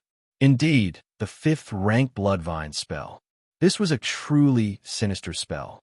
It was rumored to have come from a demon, and had been created based on the blood-sucking vines of the abyss. This magic created creeping tendrils that were just like the blood-sucking vines. Once they coiled around a target, their thorns would enter the target's body and greedily suck out the victim's blood. If the caster didn't stop the spell, the target would eventually be drained until they became a dried corpse. "WH, what do you think you are doing?" When he thought about what would happen to him, Mason felt the fear of death for the first time, and his voice became hoarse and dry. "Didn't I just explain? I agreed that having anyone from the Gilded Rose test the effectiveness of the potion is truly unfair. Thus, I believe having Mage Mason display the effects is a lot better." Lin Yun's voice was still perfectly calm. If not for having just seen it with their own eyes, who would have thought that such a gentle young man was using such a sinister spell? "No, don't kill me. I will compensate. I'll apologize." To the panicked Mason, this smile was simply more frightening than any evil grin. Mason, who had never met any setbacks, was truly fearing for his life this time. The blood vines around him were coiling even more tightly as sharp thorns kept piercing his skin one after the other, his blood constantly being absorbed by the thorns. Mason already started feeling his body turning cold.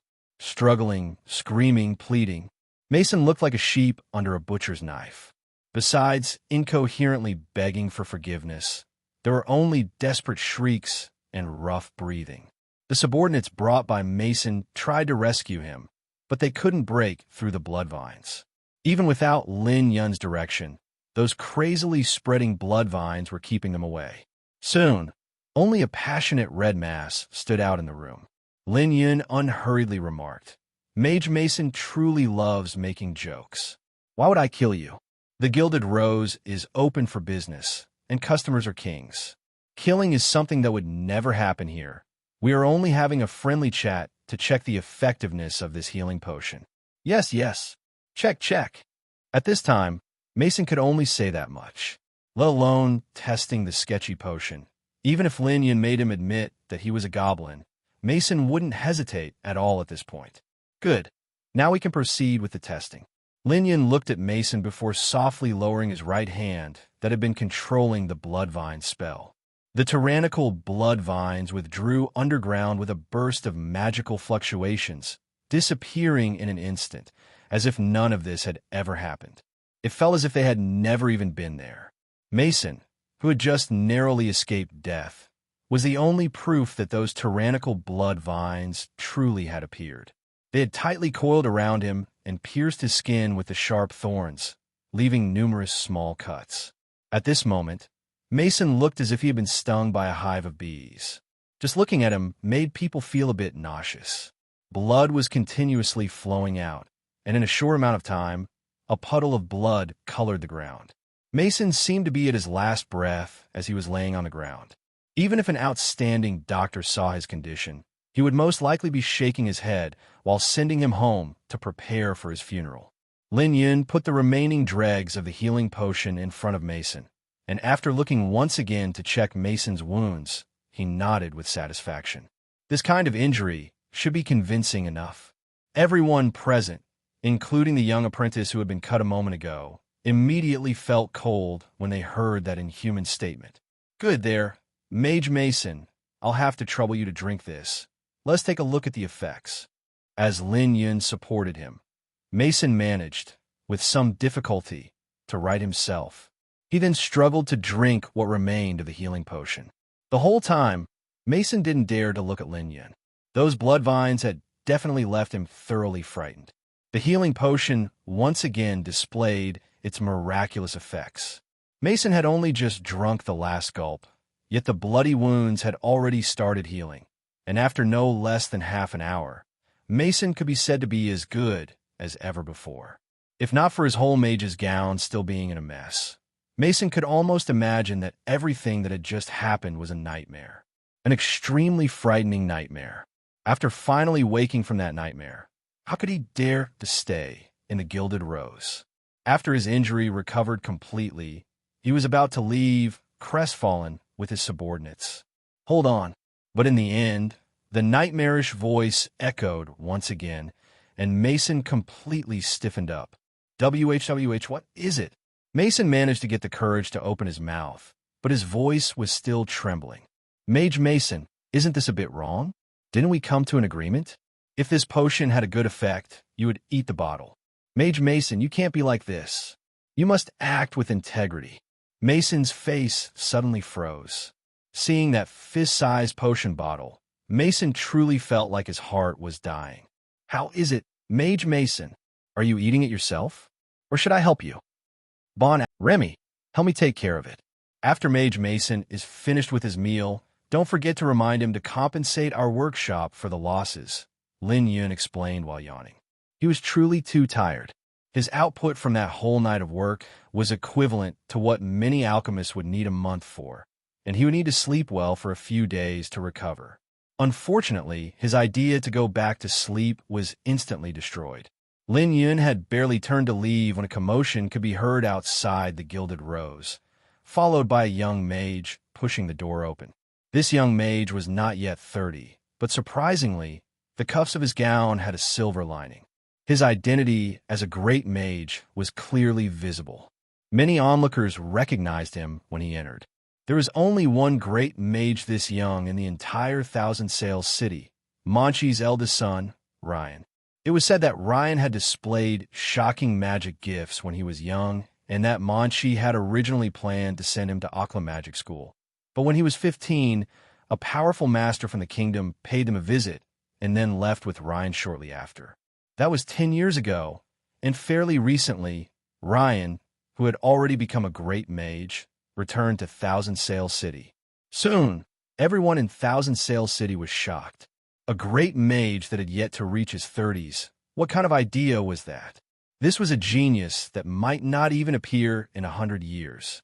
He would most likely be able to set foot into the high mage realm, and at that time, he might become an existence that could walk shoulder to shoulder with those three of the Sage Tower. This sounded especially plausible after the news spread that Monchi and Ryan paid a visit to the Sage Tower and that Solomon, one of the big three, had personally seen them off. Ryan's reputation in Thousand Sails City became even more resounding. Who was Solomon? He was an existence that was close to being a living legend. For so many years, countless people had visited the Sage Tower, but how many had been personally sent off by Solomon? Those could be counted on the fingers of just one hand. Ryan's name spread throughout Thousand Sails City so quickly that it even surpassed that of his father, Monchi, the president of the Twin Moons Chamber of Commerce. Even those young magic apprentices who had just broken through and become mages already viewed him as their idol. The higher-ups of every major power were very courteous to Ryan, especially after they heard that Ryan still had yet to marry and wasn't engaged either. Some families with daughters had begun visiting Monchi to make overtures. Nothing could be done about all this attention. Becoming a great mage before even turning 30 was too dazzling. Even an idiot could understand that. As long as he didn't run into some incredible obstacle, Ryan's prospects would inevitably be bright. Sooner or later, he would become a grand figure comparable to the top three of Sage Tower, or maybe even surpass them. Eventually standing alone at the peak of Thousand Sails City didn't seem impossible. And now, this young great mage with a shockingly impressive reputation was standing at the doorway of the Gilded Rose, dressed in a simple black gown, and besides the silver line on his cuffs, there was nothing extraordinary about him. When he saw Mason with pieces of glass in his mouth, his face didn't even display the slightest hint of anger, as if this person wasn't his younger brother, but a random passerby. Taken back, with Ryan's words, the hoodlums that Mason had brought with him felt as if they were granted amnesty, and they quickly helped Mason out. This time, Lin Yun only stood there, sizing up that young mage with a curious look. The Twin Moons Chamber of Commerce will compensate for the damage Mason caused you. Tell me the amount, and I'll send someone to deliver it to you tomorrow. After Ryan entered, he only glanced at Lin Yun and didn't ask what happened or who was right or wrong. He just directly issued this statement instead. Ryan didn't care what this fledgling mage was thinking. As the widely lauded great mage, how could he care about what a newly advanced mage was thinking? As for you, you used the Bloodvine spell. That Bloodvine spell will be extracted. Ryan's words immediately changed the atmosphere. Spell extraction referred to the process of a mage transferring a spell onto an item at the cost of completely forgetting about it. That item could be a magic scroll, a piece of magic equipment, a magic gem. Anything could do as long as it could hold mana. After transferring it, that item would obtain powerful magic ability and might completely inherit that spell ability. In Nascent's history, there have been several powerful magic tools that have been created that way. But the extraction process was extremely painful to a mage because this was equivalent to pulling the spell out from a mage's soul while still alive. To a mage, this kind of torture for the soul was far more terrible than any in history.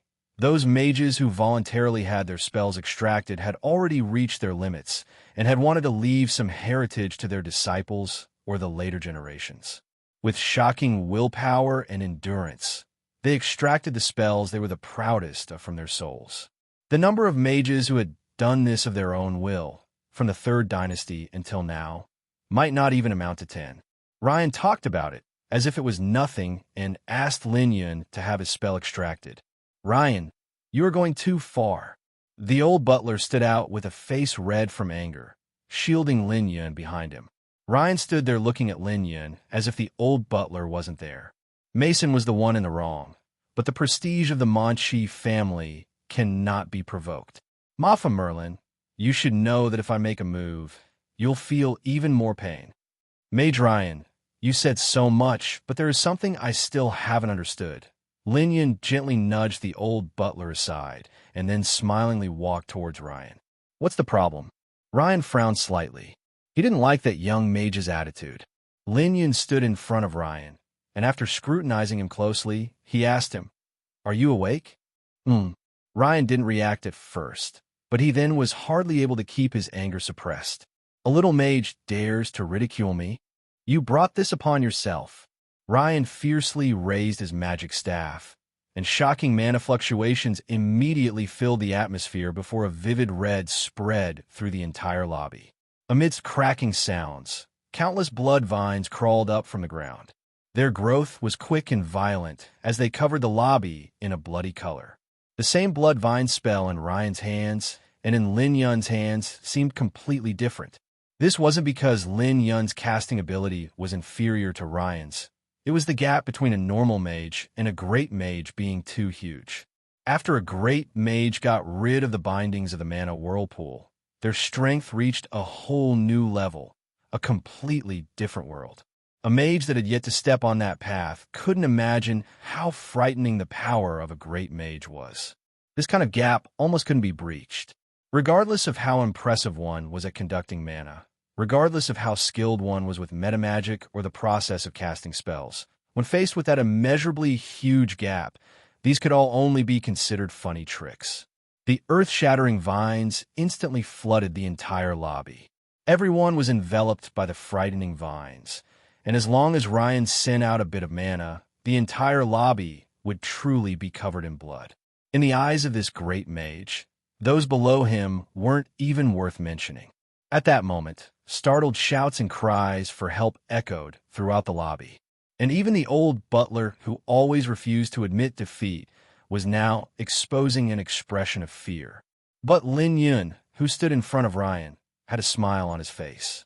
The blood vines were spreading over from the center of the room, and despite the menacing bloody shadows, the smile on his face didn't change at all. All he did was flick his fingers, and a small flame came out of his fingertips. Among these overwhelming blood vines, that weak flame seemed like a rock thrown into an ocean. It had drifted to the ground while giving the feeling that it would stop burning any time. But then a loud bang echoed. Just as the flame fell on the ground, a raging blaze flared up as if someone had covered the ground in something inflammable. The faint flame turned into overflowing, raging fires as they burn away the blood vines, and only those. In a short time, those large blood vines had all turned to ashes. This had all happened too fast to the point that no one was able to react. Shock was plastered on the faces of all the employees, and Ryan, who had just cast his bloodvine spell, still had his arm outstretched as if trying to channel mana into his recently extinguished spell. After that, a slap echoed out while everything else in the entire lobby remained silent. It was as if time had frozen. Ryan was tightly holding his magic staff, looking at this young mage in front of him, full of disbelief. That slap, just now, where did that come from? As if to prove that this wasn't an illusion, another clear sound echoed out when Ryan had started thinking that it had been all a dream. Another slap. The group of newly hired clerks looked dumbfounded at the scene, blankly thinking, no way. When you're still half asleep like this, you should hurry back to bed instead of sleep-talking in the Gilded Rose. You'll have to compensate for interfering with my business. Lin Yun delivered some stinging words after slapping him twice. The gap between a normal mage and a great mage was truly insurmountable. Even Lin Yun couldn't directly bridge that gap, but it was different for spells themselves. Lin Yun had more than a dozen ways to restrain the bloodvines. 30,000 years later in No Scent, Lin Yun had even struggled with the pernicious abyssal bloodsucking vines. What was an insignificant imitation spell compared to that? Lin Yun didn't even need to use a spell. He just threw out a wisp of mana seal fire. Even those vines from the abyss would be burnt cleanly. Mana seal fire was the nemesis of the blood-sucking vines. Just a bit would be able to scorch an ocean of blood-sucking vines into ashes. That wisp of mana seal fire had been extracted from a mana seal stone a few days ago by Lin Yun. He had wanted to use it to concoct a dose of burning panacea, but because Ryan had used the bloodvine spell, he could only use up that wisp ahead of time. When he thought about this, Lin Yun felt extremely angry. If you want to help Mason out of his predicament, just do it. Why do you have to talk about the prestige of the Manchi family? Is that even as valuable as a wisp of my mana seal fire? At this moment, Ryan was still completely stunned by the two slaps, or perhaps terrified. He was in complete disbelief.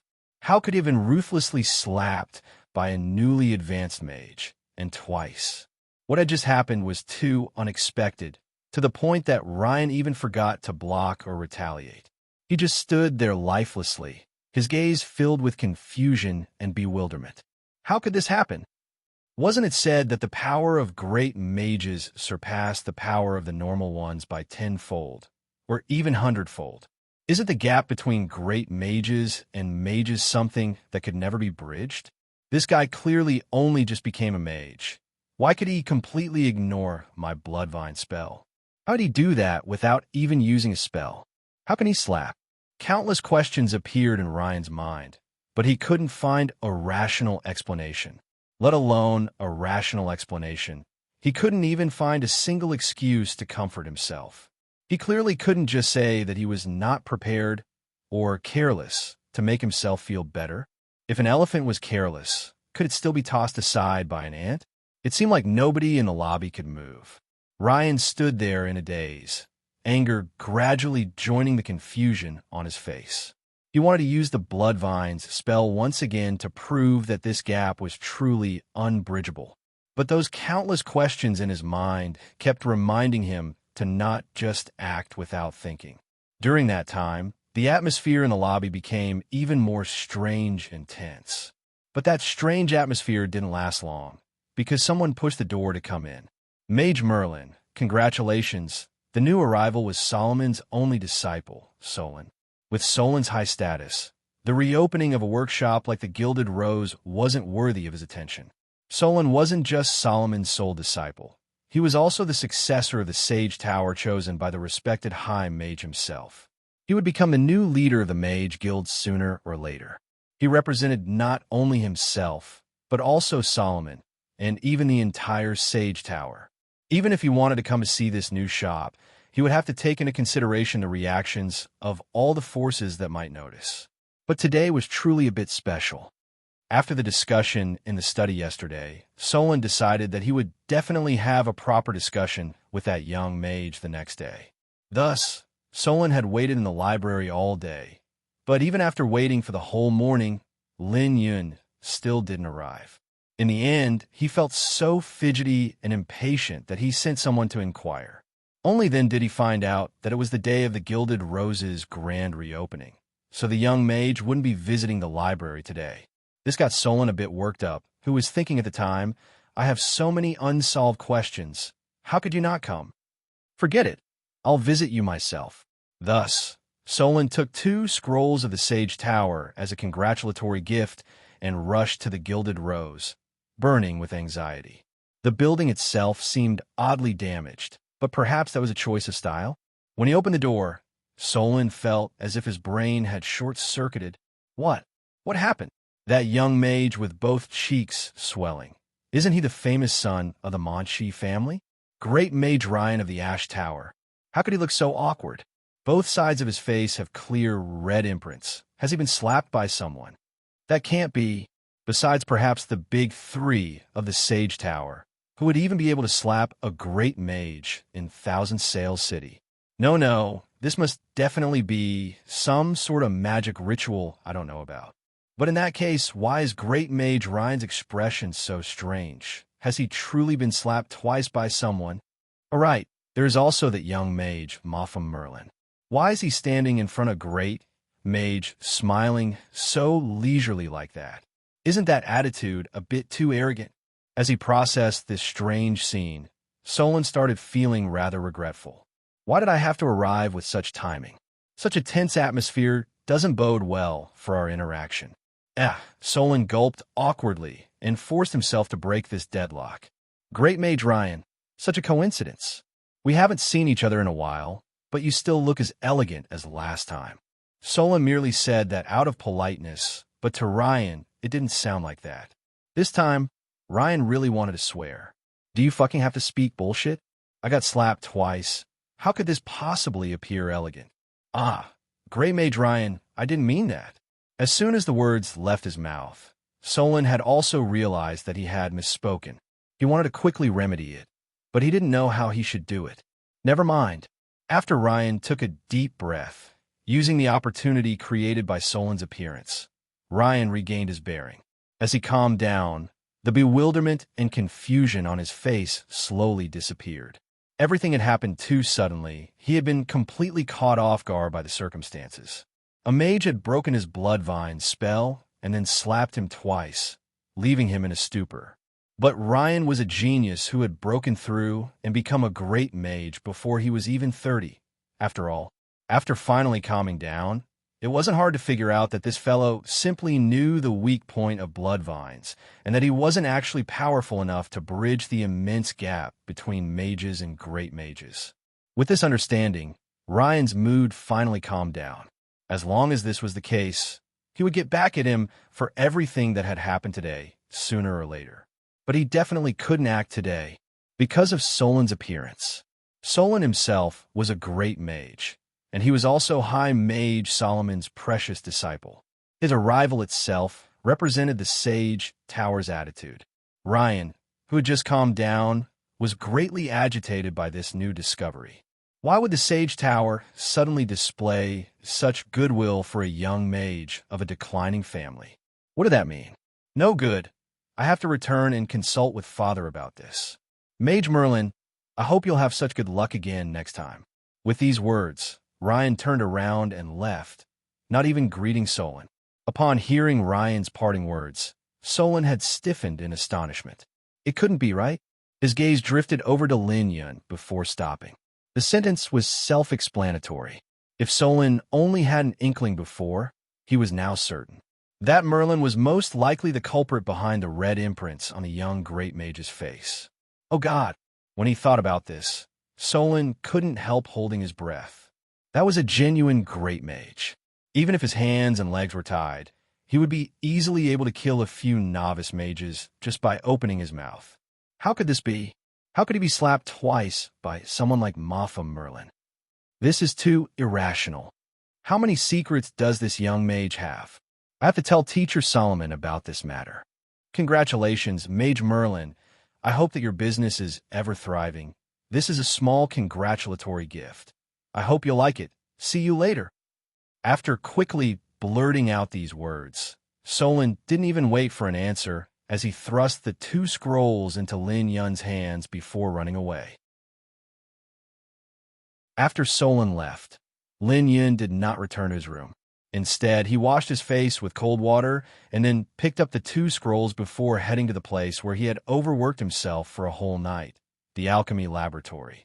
Solon's arrival wasn't strange at all. The value of the Spectrum Potion was something that even a new mage like Raymond knew, let alone the Sage Tower that held 3 high mages. What truly baffled Lin Yun was the 2 scrolls that Solon had brought. A few alchemy formulas were written on the 2 scrolls, and they were relatively uncommon. They would be worth several thousand gold on the market. This was definitely a very good congratulatory gift. But to Lin Yun, these few alchemy formulas weren't important. The key part was the 2 scrolls themselves. When he first accepted the 2 scrolls, Lin Yun actually didn't take them seriously and was only being polite. His mind was filled with too many perfected formulas from the end of the magic era. So how could he still care about other alchemy formulas of this period? But after taking a few glances at them, Lin Yun suddenly found out that the letters on the scrolls seemed a bit too bright. After taking a careful look, he realized that these 2 scrolls had actually been written with dragon blood ink. This is just too shameful. Lin Yun lamented. Too extravagant, too wasteful. The best use for dragon blood ink was for alchemy arrays because the blood of dragons had astonishing amounts of mana within.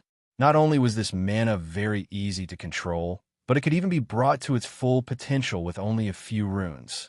If an alchemy array used dragon blood ink, then the mana source used to power it could be reduced by a few grades because the power of the dragon blood could support most of the array's operations.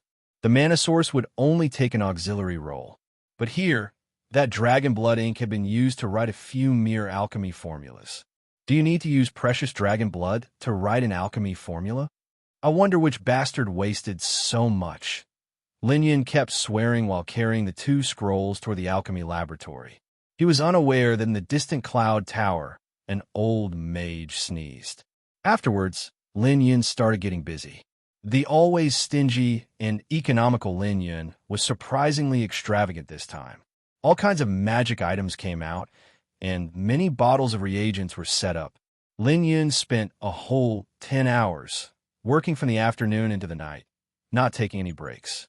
This was how important the dragon blood ink was to Lin Yun.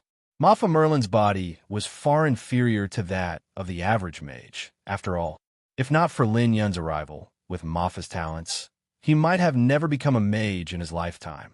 These kinds of inherent bodily flaws were unsolvable in this era. The only one that could fix it right now was the one coming from the end times, Lin Yun. But the methods were very troublesome, including special meditation or customized potions. Because the meditation would take too much time, Lin Yun unhesitantly chose the latter option. The name of this potion was Mana Baptism. At the peak of nascent magic civilization, nearly every newborn kid would receive a mana baptism. This mana baptism would not only enable them to gather their first bits of mana, but it would also greatly increase their constitution. Thus, in that era, nearly everyone would be gifted. Everyone would stand at the same starting line, and there was no longer any requirement of a minimum amount of innate talent. What would decide their future would be their efforts and their luck. Afterwards, along with nascent mana exhaustion, fewer newborns were able to enjoy a mana baptism. After the most powerful mages were buried in the sand, no more of those precious potions appeared in no scent, because there were no longer any mages that were able to slay a dragon. Dragon blood was the most important component of mana baptism. Without dragon blood, mana baptism would only become a common potion and wouldn't be able to bring forth the mana gathering effect, let alone further increasing one's constitution. Even though he had returned to this era that was so rich in resources, Lin Yun still couldn't avoid the headache of having to obtain some dragon blood. It was truly too uncommon. Let alone a fledgling mage. Even some high mages might not be able to see a drop of dragon blood during their lifetime. They were in existence far above high mages. Extremely tyrannical physical power, combined with magical abilities inherited through their bloodlines, let the dragons stand proudly at the top of nascent's food chain. From ancient times till the current day, there had been no more than 3 people that could slay a dragon. Each of them could be considered genuine legendary figures. When Lin Yun had included this in the list of things for Raymond to get, it was with a just-in-case attitude. He wasn't actually expecting to hear any news of it on that side. He had been prepared to struggle for a long time to obtain some. If it came to it, he would first operate the flashing gold chamber of commerce and build it up before relying on financial resources. If 100,000 gold wasn't enough, then he would use 1,000,000. He would even use all of his family fortune to get a drop of dragon blood. At that time, Lin Yun couldn't have thought that someone would just drop by and give him a drop of dragon blood. Naturally, it was too early to say that this was actually a drop of dragon blood. It was at best a few alchemy formulas written with dragon blood ink, but it was already enough for Lin Yun. These formulas were written with dragon blood ink, which obviously contained dragon blood. What Lin Yun needed to do now was to reconstitute the dragon blood ink from the alchemy formulas and then extract the true dragon blood from the dragon blood ink. It sounded very simple on paper, but carrying it out was an extremely complicated process. First of all, there were no fewer than 37 formulas for making dragon blood ink. Even if Lin Yun already knew all the current 37 formulas, he couldn't find out in a short time which one had been used for the ink on the two scrolls. The only way was to do some testing. This was a large project. The importance of dragon blood ink lays in using the power of the dragon blood to amplify the might of the arrays to the point that it could even replace the mana source. To some extent, each drop of dragon blood ink was like a miniature alchemy formula. Thus, the formula of dragon blood ink was famous for being complicated. During those 10 hours, Lin Yun compounded almost 100 bottles of all kinds of reagents. He then used those reagents to various types of testing, all the way until it was the afternoon of the next day.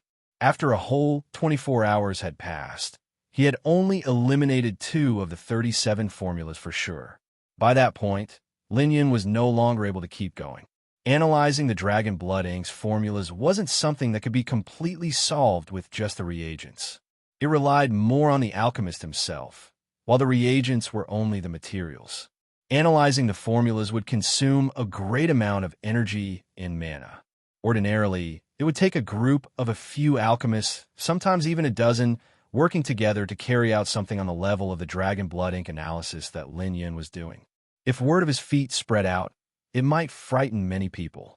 After eliminating 2 of the formulas, Lin Yun decided not to continue.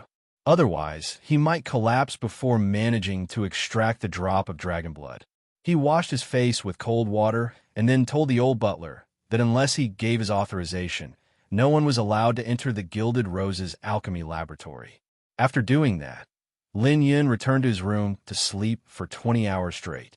For some time, Lin Yun stayed in the alchemy laboratory day and night, analyzing the formulas, eventually eliminating 20 kinds. If nothing unexpected happened, Lin Yun would be able to completely determine what formula was used in at most half a month. And at the same time, the business of the Gilded Rose also gradually improved. It was the richest district of Thousand Sails City, after all, and the golden signboard of the flashing Gold Chamber of Commerce was very good for drawing attention. Even if a fool was in charge of the place, the business wouldn't be too bad, and Lin Yun was no fool. The potions crafted by Lin Yun had already run out of stock a week ago, and the magic armors and magic weapons had been bought up at very high prices in the first 2 days. Now, most of the items arranged on the shelves of the Gilded Rose were various kinds of alchemy products that the old butler had people import from outside. The price wasn't nearly as high, but they were practical. From this, it could be seen that the alchemy business was indeed a business that required daily work. Besides all the things that Lin Yun had personally crafted on the first day, the rest was stuff that the Gilded Rose acquired wholesale at a low price and was selling with some markup. They could easily make a profit of over 10,000 gold in under a month. The old butler was even thinking about hiring some alchemists at a high price once the business was back on track the next month. At that time, he would contact the old mercenary groups to get a steady supply of magic materials. His goal of restoring the Gilded Rose to its former splendor was almost in reach. Half a month soon passed. After Lin Yun finally found out which formula had been used, he didn't immediately leave the alchemy laboratory. He busied himself inside for 2 more days before pushing the door open to leave, feeling completely exhausted.